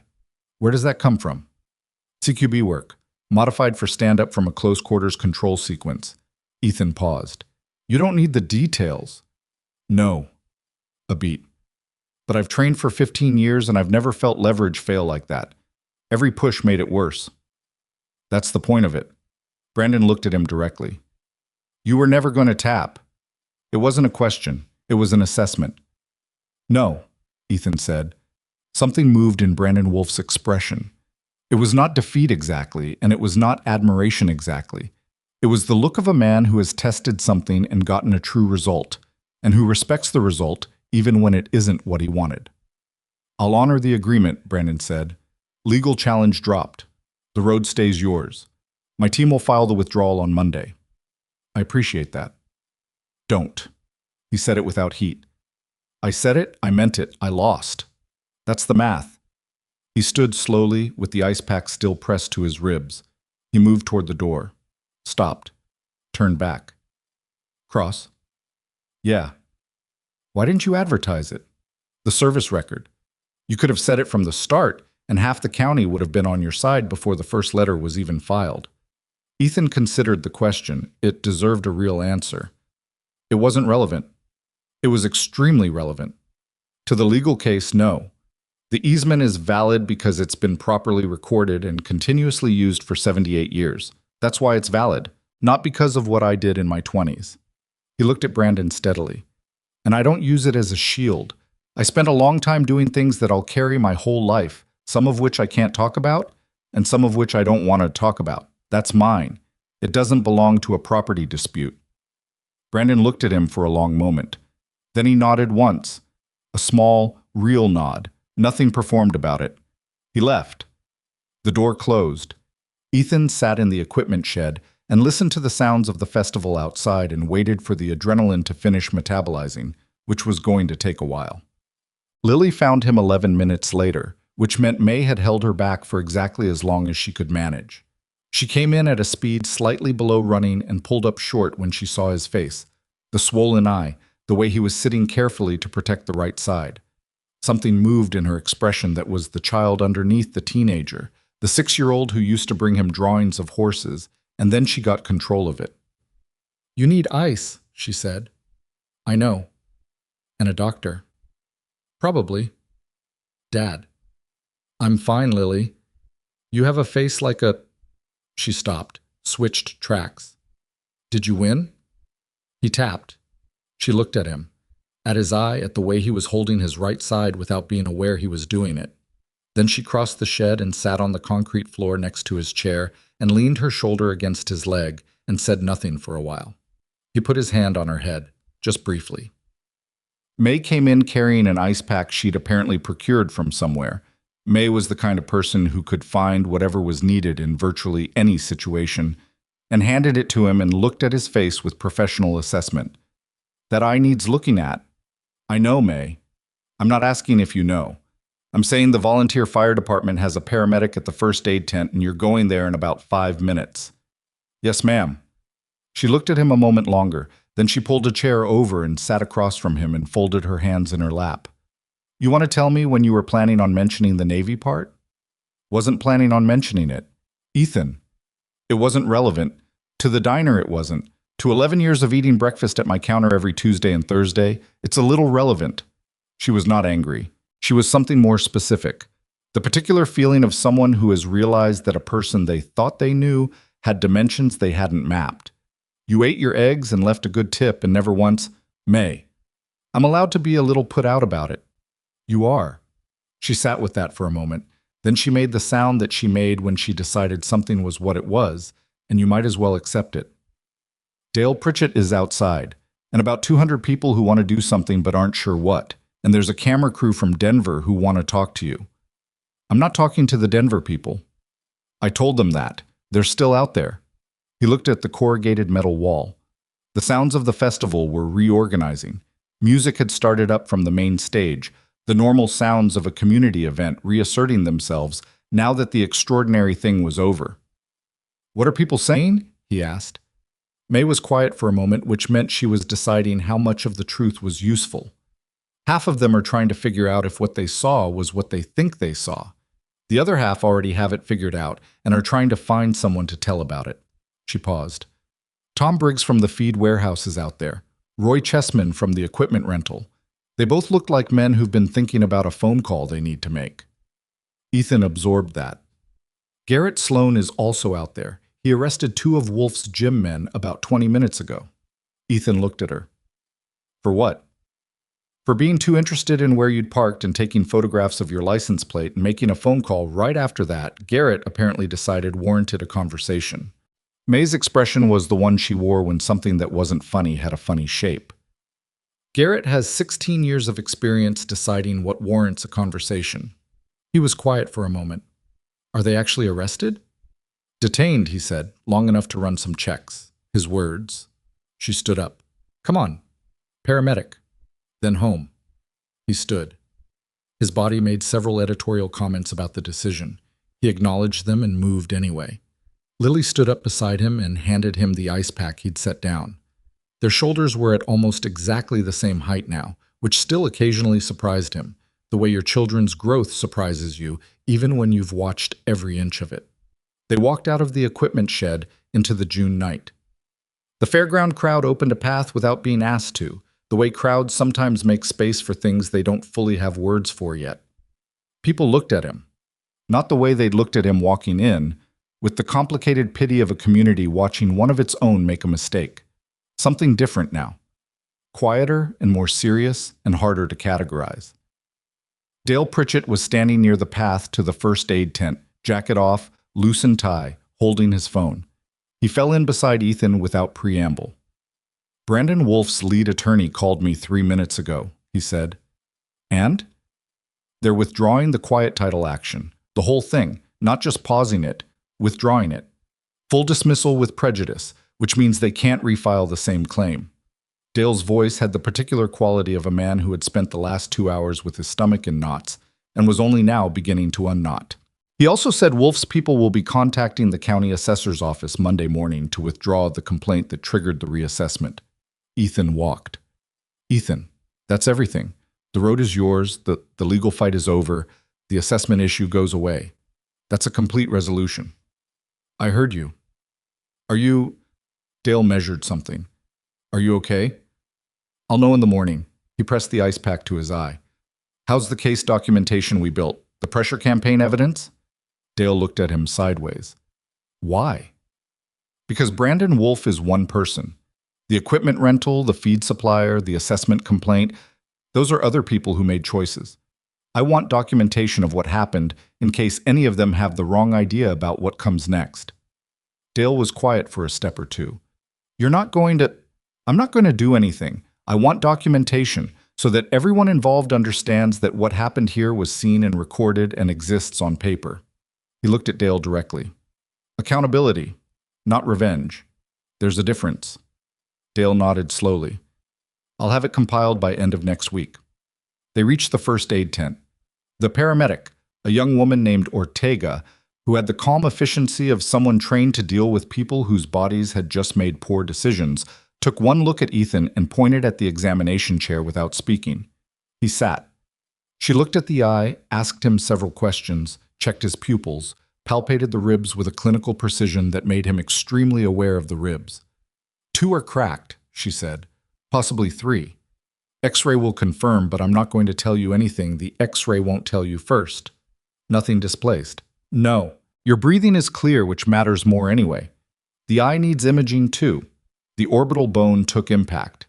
She was wrapping his ribs with the focused efficiency of someone who had done this before and had no particular sympathy for how it felt, which he respected. "You know, most people who come to this tent have been in ATV accidents or eating contest emergencies. First time for everything." She taped the wrap, stepped back, looked at him. She was maybe 27 and had the specific expression of someone who wanted to ask a question and was deciding if it was professional. She decided against it. "Hospital tonight or first thing tomorrow morning? Not optional. Tell them the rib count and the orbital impact. They'll want imaging." "Understood." She handed him a cold pack for the eye that was better designed than the improvised one May had found. He thanked her, stood. Outside the tent, the festival was fully going again. Music, voices, the smell of fried food, and summer night. Lily was standing a few feet off, talking quietly with May. Dale had his phone to his ear, already into the next conversation. Garrett Sloan was leaning against a nearby post with his arms crossed and his hat on, and the expression of a man who has had a professionally satisfying evening and is not going to be dramatic about it. He looked at Ethan's face, at the wrapped ribs visible above his waistband, at the cold pack. "Hospital tonight," Garrett said. "Tomorrow morning." "Tonight." "Garrett, I'll drive you myself if I have to." Ethan looked at him. "I want to go home first." Something in Garrett's expression adjusted. He understood, in the way he understood most things about Ethan Cross, without needing it explained. 30 minutes. Then I'm coming to get you. An hour. 45 minutes. Ethan almost smiled. Deal. He found Lily and May and they walked to the truck, the 3 of them, moving through the fairground crowd that parted and watched and said things he didn't fully process. A few people reaching out to touch his arm in passing, the kind of gesture that has different shapes in different contexts, and in this context meant something specific about what they'd just witnessed and what it meant to them. Tom Briggs stepped out of the crowd as they passed. He was a heavy-set man in his 60s with the permanent sun-damaged look of someone who'd worked outdoors his whole life. He stood in front of Ethan and looked at him with the specific expression of a man who knows he has something to say and is locating the words. "I owe you a conversation," Tom said. "You do." "Monday?" Ethan held the cold pack to his eye. The pain from the ribs was becoming more insistent as the adrenaline finished its work and his nervous system stopped editing the signal. "Monday's fine." Tom nodded, stepped back. They kept walking. Roy Chessman was near the parking lot entrance, his hands in his jacket pockets, watching. He looked at Ethan as they passed and said nothing, which was its own kind of conversation. They reached the F-250. Lily got in the passenger side. May stood at the driver's door for a moment. "You need someone to drive you," May said. "I'm fine." "Your eye is May." She looked at him, then at the truck. Then she reached out and patted his arm once, firmly, with the directness of a woman who expressed care through practical action rather than language. "Tuesday. Breakfast is on me." She turned and walked back toward the festival. He got in the truck. Lily was looking straight ahead through the windshield. He started the engine. The old F-250 turned over with its usual character. They pulled out of the fairground lot and onto the county road, heading toward the ranch, the July fields dark on either side, the sky unpolluted and deep, the kind of night sky that only existed at this latitude and this distance from anything that generated artificial light. Lily had her window down slightly. The air smelled like grass and summer and the distant particular smell of rain somewhere west of the ridge. "Does it hurt?" she asked. "Yes." "How bad?" He thought about giving her the soft version. "Ribs and the eye are the main events. The shoulder's been worse." She nodded, looked out the window. "When did you first get hurt like this?" "Like in the military." He drove. The road was empty. "First real injury was training, not deployment. 24 years old, shoulder." "The same shoulder?" "The same shoulder." "And you kept going?" "Yes." She was quiet for a while. The ranch road turnoff came up and he took it, the gravel crunching familiar under the tires, the headlights sweeping across the fence line and the dark shape of the barn and then the house. He stopped in the drive and cut the engine and they sat for a moment in the particular silence of a vehicle that has just stopped moving after a significant journey. "I want you to tell me more," Lily said. "Not tonight, when you feel like it. About before." He looked at the house. The kitchen light was on, the one on the automatic timer Claire had installed years ago because she'd always hated coming home to a dark house. He'd kept it on the same schedule for 11 years. "Some of it I can't tell you," he said. "Some of it I won't because it's not for dinner conversation. But some of it." He paused. "Yeah. Some of it I can tell you." She nodded. Got out of the truck. He got out more carefully, one hand briefly on the doorframe, monitoring the ribs through the first full weight-bearing movement. They walked to the house together, the gravel quiet under their feet. The night settled around the ranch the way it always settled. The specific piece of a property at the edge of nowhere, with no neighbors close enough to hear anything. The kind of quiet that took 11 years to stop feeling empty and start feeling like something else. Like enough. Like exactly what he'd come here for. Part 5. Louis, viết đủ 400 từ, nối liền mạch với Part 4, không giới thiệu lại câu chuyện, không tóm tắt. Mở Part 5 bằng câu chuyện tiếp trực tiếp từ cảnh cuối Part 4. Đây là phần bứt phá and kết thúc trọn vẹn. Nhân vật chính hoàn tất hành trình, được công nhận, tự giải thoát hoặc chọn con đường mới. Đối thủ nhận hậu quả hoặc thay đổi. Mỗi xung đột được giải quyết dứt điểm. Tăng hội thoại cảm xúc và quyết định cuối cùng. Tạo dư âm mạnh nhưng kết thúc hoàn chỉnh. Không để mở, không có phần sau. Phong cách kể chuyện Mỹ, Hoa Kỳ. Cinematic giàu cảm xúc, nhịp nhanh, kẻ ngôi thứ ba. Không lan man, không dùng gạch đầu dòng, tiêu đề phụ. Không nhắc đến Chúa, tôn giáo. Kết thúc bằng một đoạn kết thỏa mãn và một câu thông điệp ngắn gửi gắm đến mọi người. Khoa hội thoại chiếm khoảng 21% tổng nội dung, gan xác, tự nhiên, và ưu tiên show, don't tell. Thể hiện cảm xúc, xung đột qua hành động, phản ứng, im lặng và lội thoại, tránh giải thích dài dòng.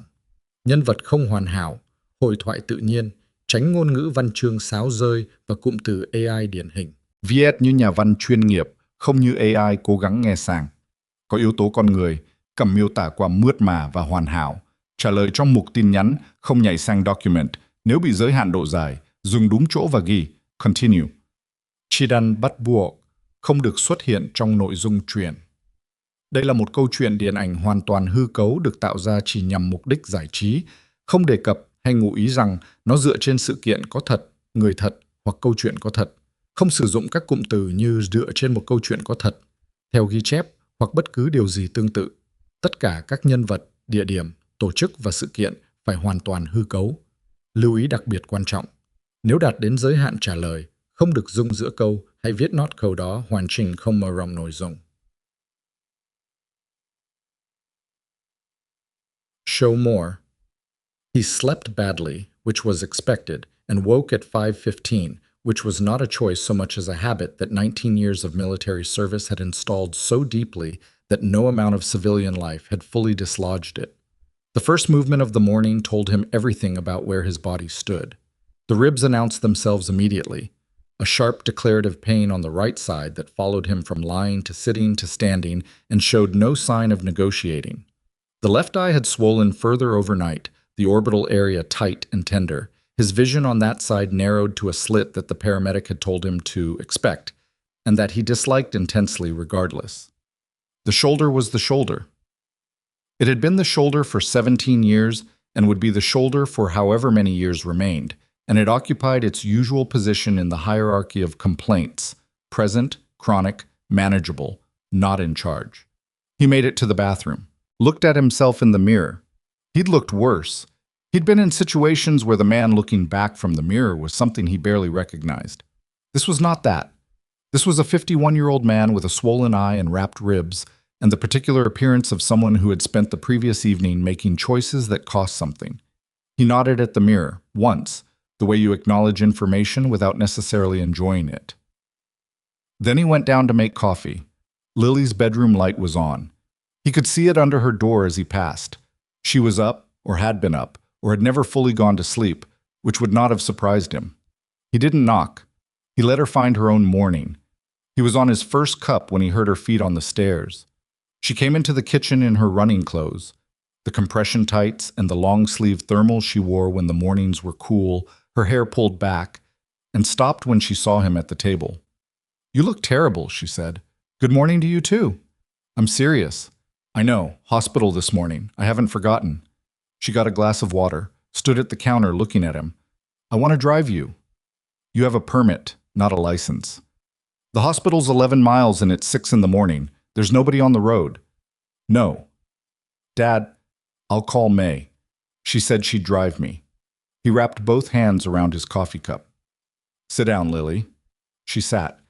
They were at the table the way they'd been at breakfast yesterday. The same chairs, the same morning light starting to come through the east window, though yesterday felt like something that had happened in a different era. She looked at him steadily, the way she'd been looking at him since last night, with an attention that was different from before, more precise, like she was recalibrating something internal. "Say what you're thinking," he told her. "I'm thinking a lot of things." "Pick one." She looked at her water glass. "Last night, when he tapped, when you won, you didn't look happy. You looked like you were just done with something, like you were relieved it was over rather than glad you won." He considered that. "That's accurate." "Why?" "You won. The road is safe. Everything you were fighting for. I know what I won." He set his coffee down. Winning doesn't feel the way people think it feels, especially when the fight was something you didn't want to have in the first place. The best outcome for last night was always Brandon Wolfe not being there in the first place. Winning is just the second best outcome. She was quiet for a moment. "That's very unmovie-like of you." "Yeah. Most people would be..." She gestured loosely at the space where celebrating would go. "Most people haven't been in enough fights to know what they actually feel like from the inside." He picked up his coffee. "They're not satisfying. They're expensive. You always pay something you'd rather have kept." "The ribs." "Among other things." She looked at him. What are the other things? He thought about how to answer that, about what was appropriate for a 16-year-old who'd just watched her father get hit in the face repeatedly by a large professional fighter in front of 500 of their neighbors, about how much of the emotional accounting of violence was useful to transfer to someone who still had most of her life ahead of her and shouldn't have to carry his. Nothing that doesn't heal, he said finally. She accepted that. Not completely. He could see she knew she wasn't getting the whole answer, but she accepted it because she was her mother's daughter, and her mother had always known the difference between a closed door and a locked one, and known that patience opened more of the former than force ever did. "I'm going for my run," she said. She stood, pushed in her chair. At the kitchen doorway, she stopped. "Dad?" "Yeah." "I'm glad you didn't take the money, the 80,000. She paused. "I know it would have been easier. I know the ranch is fine. I know the math isn't always, Lily, the ranch is fine." She looked at him for a moment. "I'm just glad you didn't take it, that you didn't let him have it." She paused once more, working towards something. "Mom would have been—" She stopped, started again. She would have known what to say right now. "I don't always know what to say." "You're doing fine." She gave him a look that was 17 kinds of teenager, and then left. And a minute later he heard the screen door, and then her footsteps on the gravel fading toward the gate, and then the morning was quiet again. He sat at the table and drank his coffee and looked at the east window where the light was coming in stronger now, and he let himself feel whatever it was he was feeling, which was not simple, and was not clean, and was not the shape that stories usually assign to winning. I was thinking about the stone under the cottonwood, about Claire, about the specific way she'd looked at him the night before he left for his last deployment, standing in the kitchen of the house they'd been renting in Virginia Beach, the one with the broken back step she'd been asking him to fix for 2 months. She'd looked at him and said, in the voice she used when she was being completely straight, with no editorial, "You always come back, Ethan. I need you to keep doing that." And he had. And then 6 years after he'd left the Navy and kept his promise and come back, cancer had not been bound by the same promise, and she hadn't. And the kitchen in the house in Virginia Beach with the broken back step had been replaced by this kitchen in Wyoming. And he'd been the one learning to come back to something smaller and quieter and more permanent than any of them had planned. He hadn't fixed the broken step in the Virginia Beach house. He'd always meant to. He'd fixed everything at the Triple Cross twice over. He finished his coffee, called May, told her he needed a ride to the hospital at 8. She said she'd be there at 7:45, and if he argued about it, she'd come at 7:30. He didn't argue about it.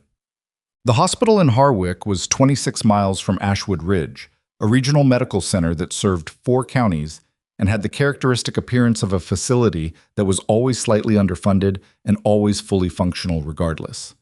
The imaging took 90 minutes.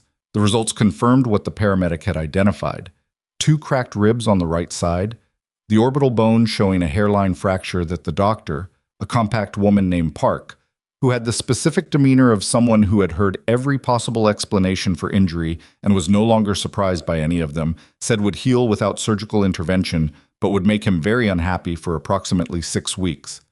"No heavy lifting," she said. "I run a cattle ranch." "I'm aware of what lifting is required on a cattle ranch. The answer is still no heavy lifting." She looked at him over her reading glasses with the expression of a woman establishing expectations. "Light work only. The ribs need 8 weeks minimum before you trust them with anything structural. The eye." She consulted the imaging report. "You're going to have restricted vision on the left side for 10 days to 2 weeks. Don't drive during that window." "I drove here." "I know. Stop doing that."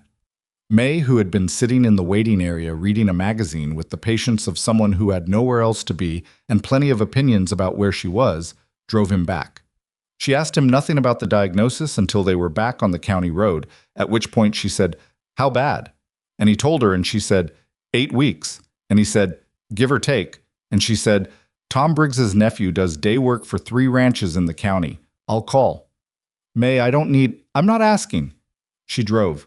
The county road rolled through summer fields and fence lines, the sky big and flat and blue, in the way it only got in Wyoming in June, the kind of sky that made people from other places feel both small and somehow more visible than they were used to. "You sat in my diner for 11 years and tipped well, and fixed my porch railing that one winter, When the post cracked and never told me you were carrying around a 19-year military career like it was a grocery list. You never asked. People don't ask things they think they already know the answer to. She glanced at him. I thought I knew what you were, Ethan. You let me think that. I wasn't hiding it. There's a lot of territory between hiding something and telling people about it. He looked at the road. I know. She drove. After a minute, she said more quietly, what were you protecting by keeping it quiet? It was a better question than she probably knew. He thought about how to answer it honestly. The life I built here.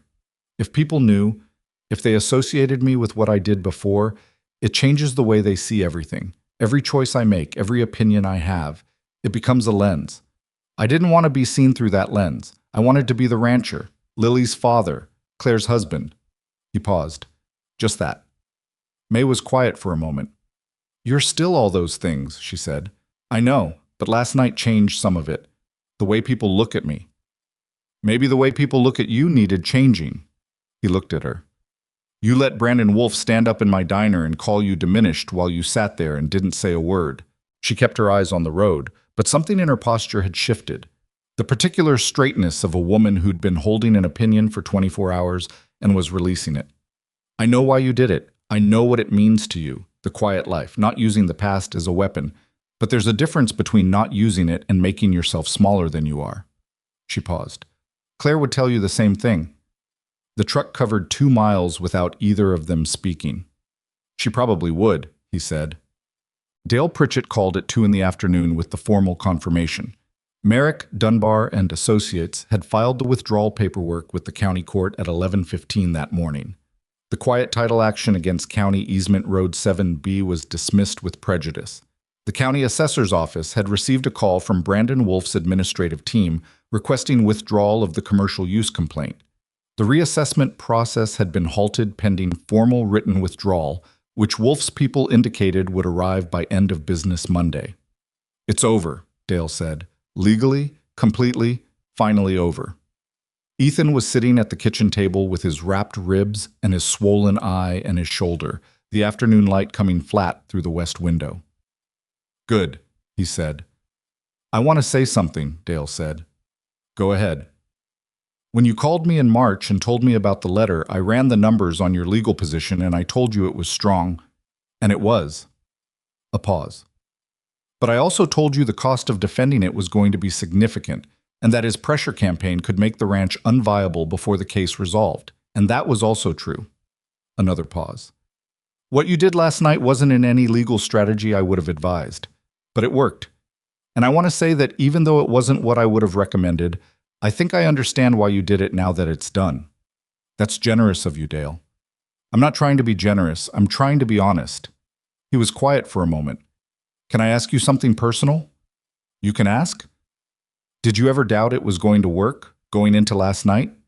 Ethan looked at his hands on the table. The tape was off now. His knuckles had the bruised, slightly swollen look of hands that had been used in the way hands weren't originally designed for. Yes, he said. When? Most of the time between accepting the fight and the bell ringing. He paused. Doubt's not the same as fear. I doubted whether I was the man I used to be, whether 11 years of ranch work was a reasonable substitute for what I'd lost. He looked at the window. I'm 51 with a repaired shoulder and 2 cracked ribs and a hairline fracture in my face. I'm not the man I used to be. But it turned out to be enough. Dale was quiet. Yeah, he said finally. It did. They hung up. Ethan sat in the afternoon quiet. Through the window he could see the east pasture, the cattle moving slowly toward the water trough, the old cottonwood in the southeast corner with the stone marker beneath it, the new June grass around the base of the tree, green and deep and thick in the way Wyoming grass got in early summer when the moisture had been right. He looked at that stone for a long moment. Then he got up carefully, navigating the ribs, and went outside. The walk to the cottonwood took him 4 minutes. He moved slowly because of the ribs and because the afternoon was warm and there was no reason to hurry.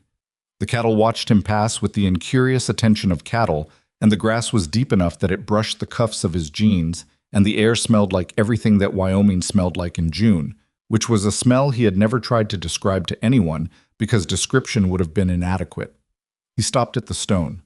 It was simple, the way Claire had always preferred things. Her aesthetic had run toward the functional and the true, away from decoration and performance.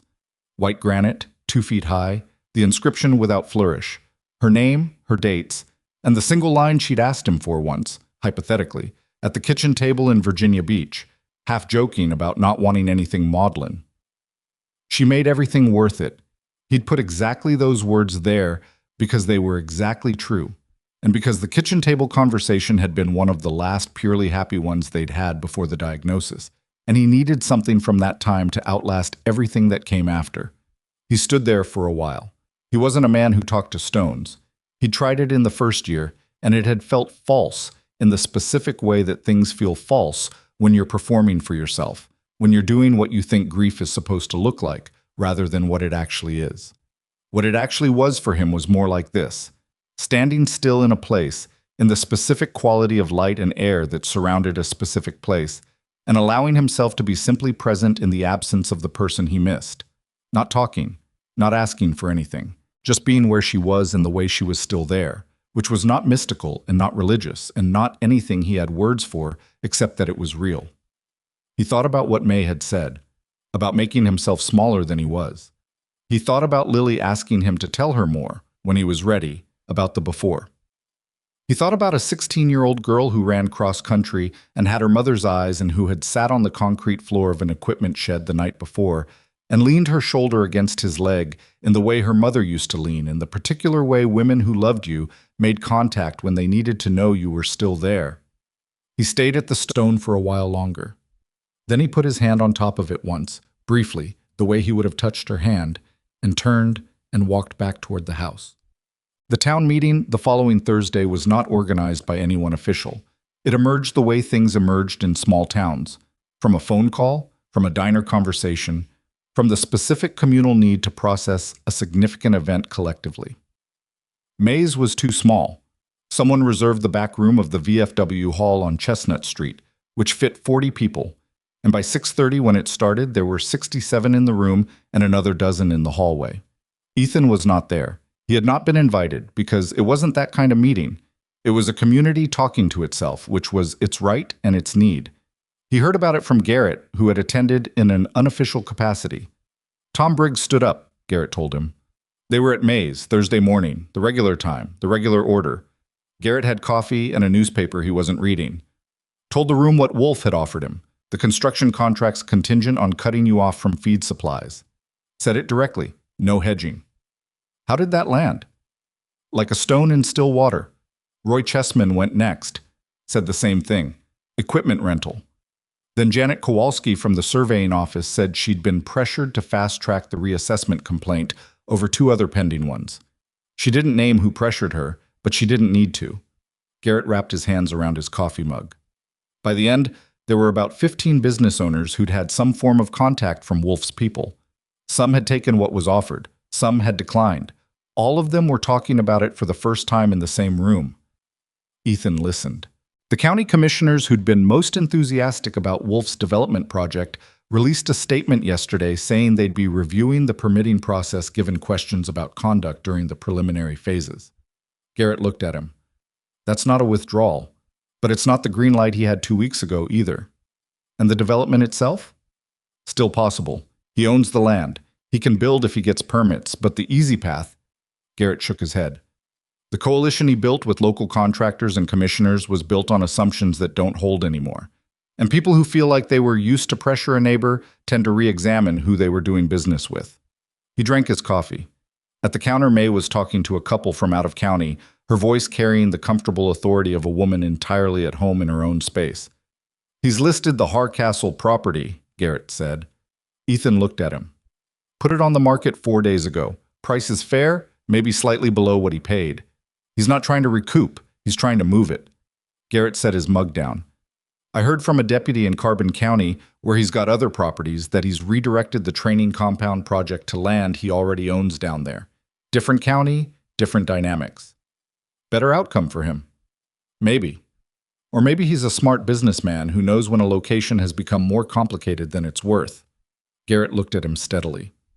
You know he could still build something viable on the Harcastle spread. The access road dispute is resolved. He has clear easement rights for legal access. The land is valuable. I know. But he's leaving. Yes. Garrett seemed to want to say something about that and decided against it. Instead, he picked up the newspaper he wasn't reading and looked at it. Dale's documentation of the pressure campaign. I've seen a copy. It's thorough. If any of those business owners wanted to pursue civil action for tortious interference, they'd have something to work with. That's their choice to make. Not yours. Not mine. Garrett nodded. Turned a page of the newspaper without reading it. You're not going to do anything else with this, are you? The documentation, the pressure campaign, the evidence of coordinated harassment. You're just going to let it sit. I'm going to give it to Dale, in case it's needed, and then I'm going to fix the water line in the north pasture that I've been putting off for a month. The sheriff looked at him over the newspaper. Most people in your position would want more. I've got what I came for, which is my ranch, my road, my daughter's home. Garrett looked at him for a long moment. Then he folded the newspaper and put it under his arm and stood, dropping money on the table for his coffee. He stood at the table for a second. I've been sheriff here for 16 years, he said. I've seen people come into this county thinking it was simpler than it is, thinking the people in it were simpler than they are. He picked up his hat. I've never been more grateful to be wrong about an assumption than when I decided a quiet rancher wasn't much more than that. He put his hat on and walked out. May came over a minute later with the coffee pot and refilled Ethan's cup without being asked. She looked at his eye, which was down to a greenish-yellow bruise now, the swelling mostly resolved. She looked at the way he was sitting, the slight favoring of the right side that he wasn't fully aware of doing. How are the ribs? Better than last week. The eye. Vision's back to normal. Shoulder? The shoulder is the shoulder. She poured her own cup and sat down across from him, which was unusual. May didn't sit with customers during service hours, as a rule. She sat with her coffee and looked at him with the expression she wore when she'd decided something. I want to tell you something, she said. Okay. In the 11 years you've been coming in here, I've watched you do a thing that I've thought about a lot since Friday night. You make yourself, she paused, searching for the right word, available. You fix people's porch railings, and you carry lumber in the rain, and you leave tips that are a little more than they need to be, but you also make yourself impossible to really see. She looked at her coffee. After Claire, I think you decided the quieter you were, the safer everything would be. If you didn't take up space, nothing could get at the things you were protecting. He didn't answer immediately. Through the diner window, Main Street went about its business. A truck backing into a parking space, two women walking with coffee cups from somewhere else. The hardware store owner sweeping his front step. That's probably accurate, he said. It's what people do when they've lost something that mattered more than making noise about themselves. She wrapped her hands around her cup. I'm not criticizing it. I'm just saying that what happened Friday, people seeing what you actually are, I think some of them needed that. Not for themselves. For you. She looked up. You've been protecting this town's right to underestimate you for 11 years. You can stop now.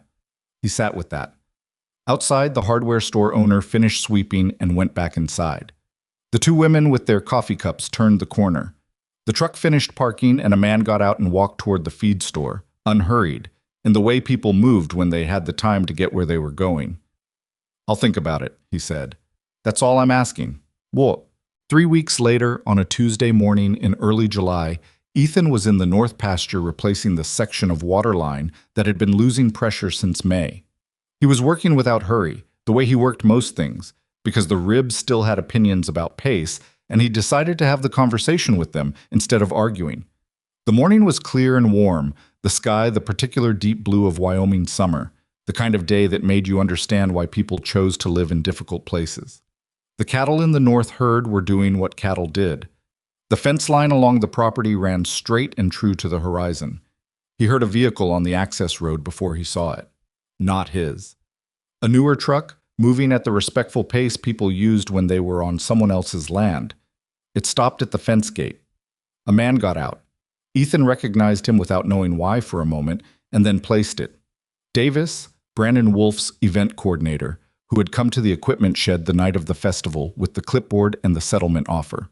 He was not carrying a clipboard now. He was wearing civilian clothes, jeans, a plain jacket, and he stood at the gate with the posture of someone who was not sure of his welcome and was being honest about it. Ethan walked over. "Mr. Cross." "Davis." "I'm not here for Wolf. He doesn't know I'm here." A pause. "I'm here for myself." Ethan waited. "I coordinated a lot of what happened over the past few months. The equipment rental, the feed supplier, the assessment complaint." He said it directly, without hedging, which was its own form of information. "I'm good at pressure campaigns. It's what I do. I've done it in 3 other counties for 3 other clients, and it's worked every time." He looked at the fence post between them. "I came to tell you I won't be doing this kind of work anymore." Ethan looked at him. "Why are you telling me?" "Because you should know." He paused. "And because I watched you in that ring. I watched what you did and how you did it, and then I watched you walk out without any of the things people do when they've won." He seemed to be working through the phrasing. "You weren't performing anything. You were just done." Another pause. "I've never seen that before." The morning was quiet around them. A hawk was working the updraft above the south ridge, patient and unhurried. "I'm not telling you this to get anything," Davis said. "I don't need your forgiveness or your handshake. I just needed to say it to someone who understood what it was I was saying." Ethan looked at him for a moment. "Find different work." "I know. I mean it as actual advice, not a judgment." Davis nodded. Something in his posture settled, not quite relief, more the specific release of someone who has carried something to the place it needed to go and put it down. He got back in his truck, drove back down the access road the way he'd come, on Ethan's land, on the road that had been there since 1947, past the fence that had been pulled down and put back up, and now stood straight and true in the July morning. Ethan watched the truck disappear around the first bend, then turned back to the waterline. He worked for another 2 hours, fixed the section, tested the pressure. Good. He gathered his tools, walked back through the north pasture, came through the gate, and stood for a moment at the top of the rise that let you see most of the Triple Cross in one view. The house, the barn, the east fence with the cottonwood, the south pasture where the main herd was grazing, the access road running its diagonal through the property corner and connecting to the highway in the far distance. 340 acres, modest cattle herd, equipment older than his daughter, mortgage manageable, fence perpetually in need of attention. His. Lily's car was in the drive. She'd gotten her license 2 weeks ago, the earliest possible day she was eligible, and the 10-foot radius of freedom it gave her was something she exercised with the seriousness of someone who understood it had been earned.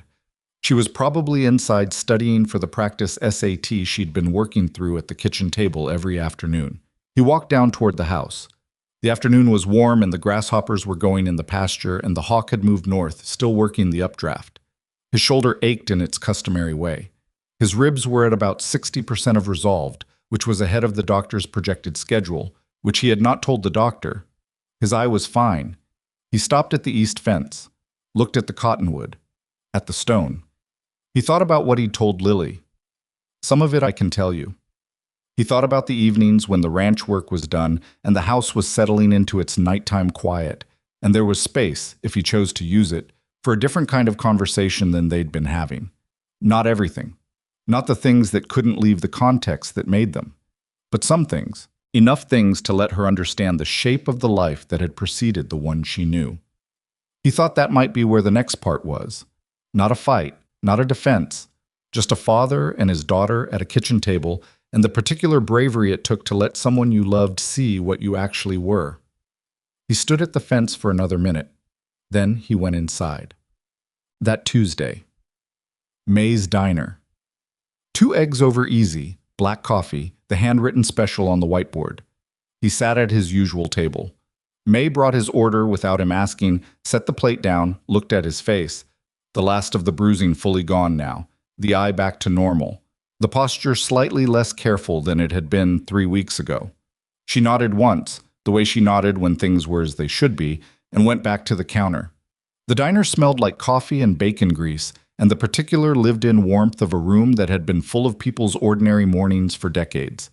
He ate his eggs, drank his coffee, read nothing, looked at nothing in particular, listened to the diner do what diners do, The register, the bell over the door, voices, the sound of a community going about the business of an ordinary day. When he left, he put down the usual tip, slightly more than it needed to be. Outside Main Street, Ashwood Ridge, Wyoming, a weekday morning in July. The hardware store, the feed supply, the post office, the small county library with the sign in the window about extended summer hours. The F-250 parked where it always parked, the cracked side mirror catching the morning sun. He got in, started the engine. The ranch was 7 miles out. The fence needed attention on the south line.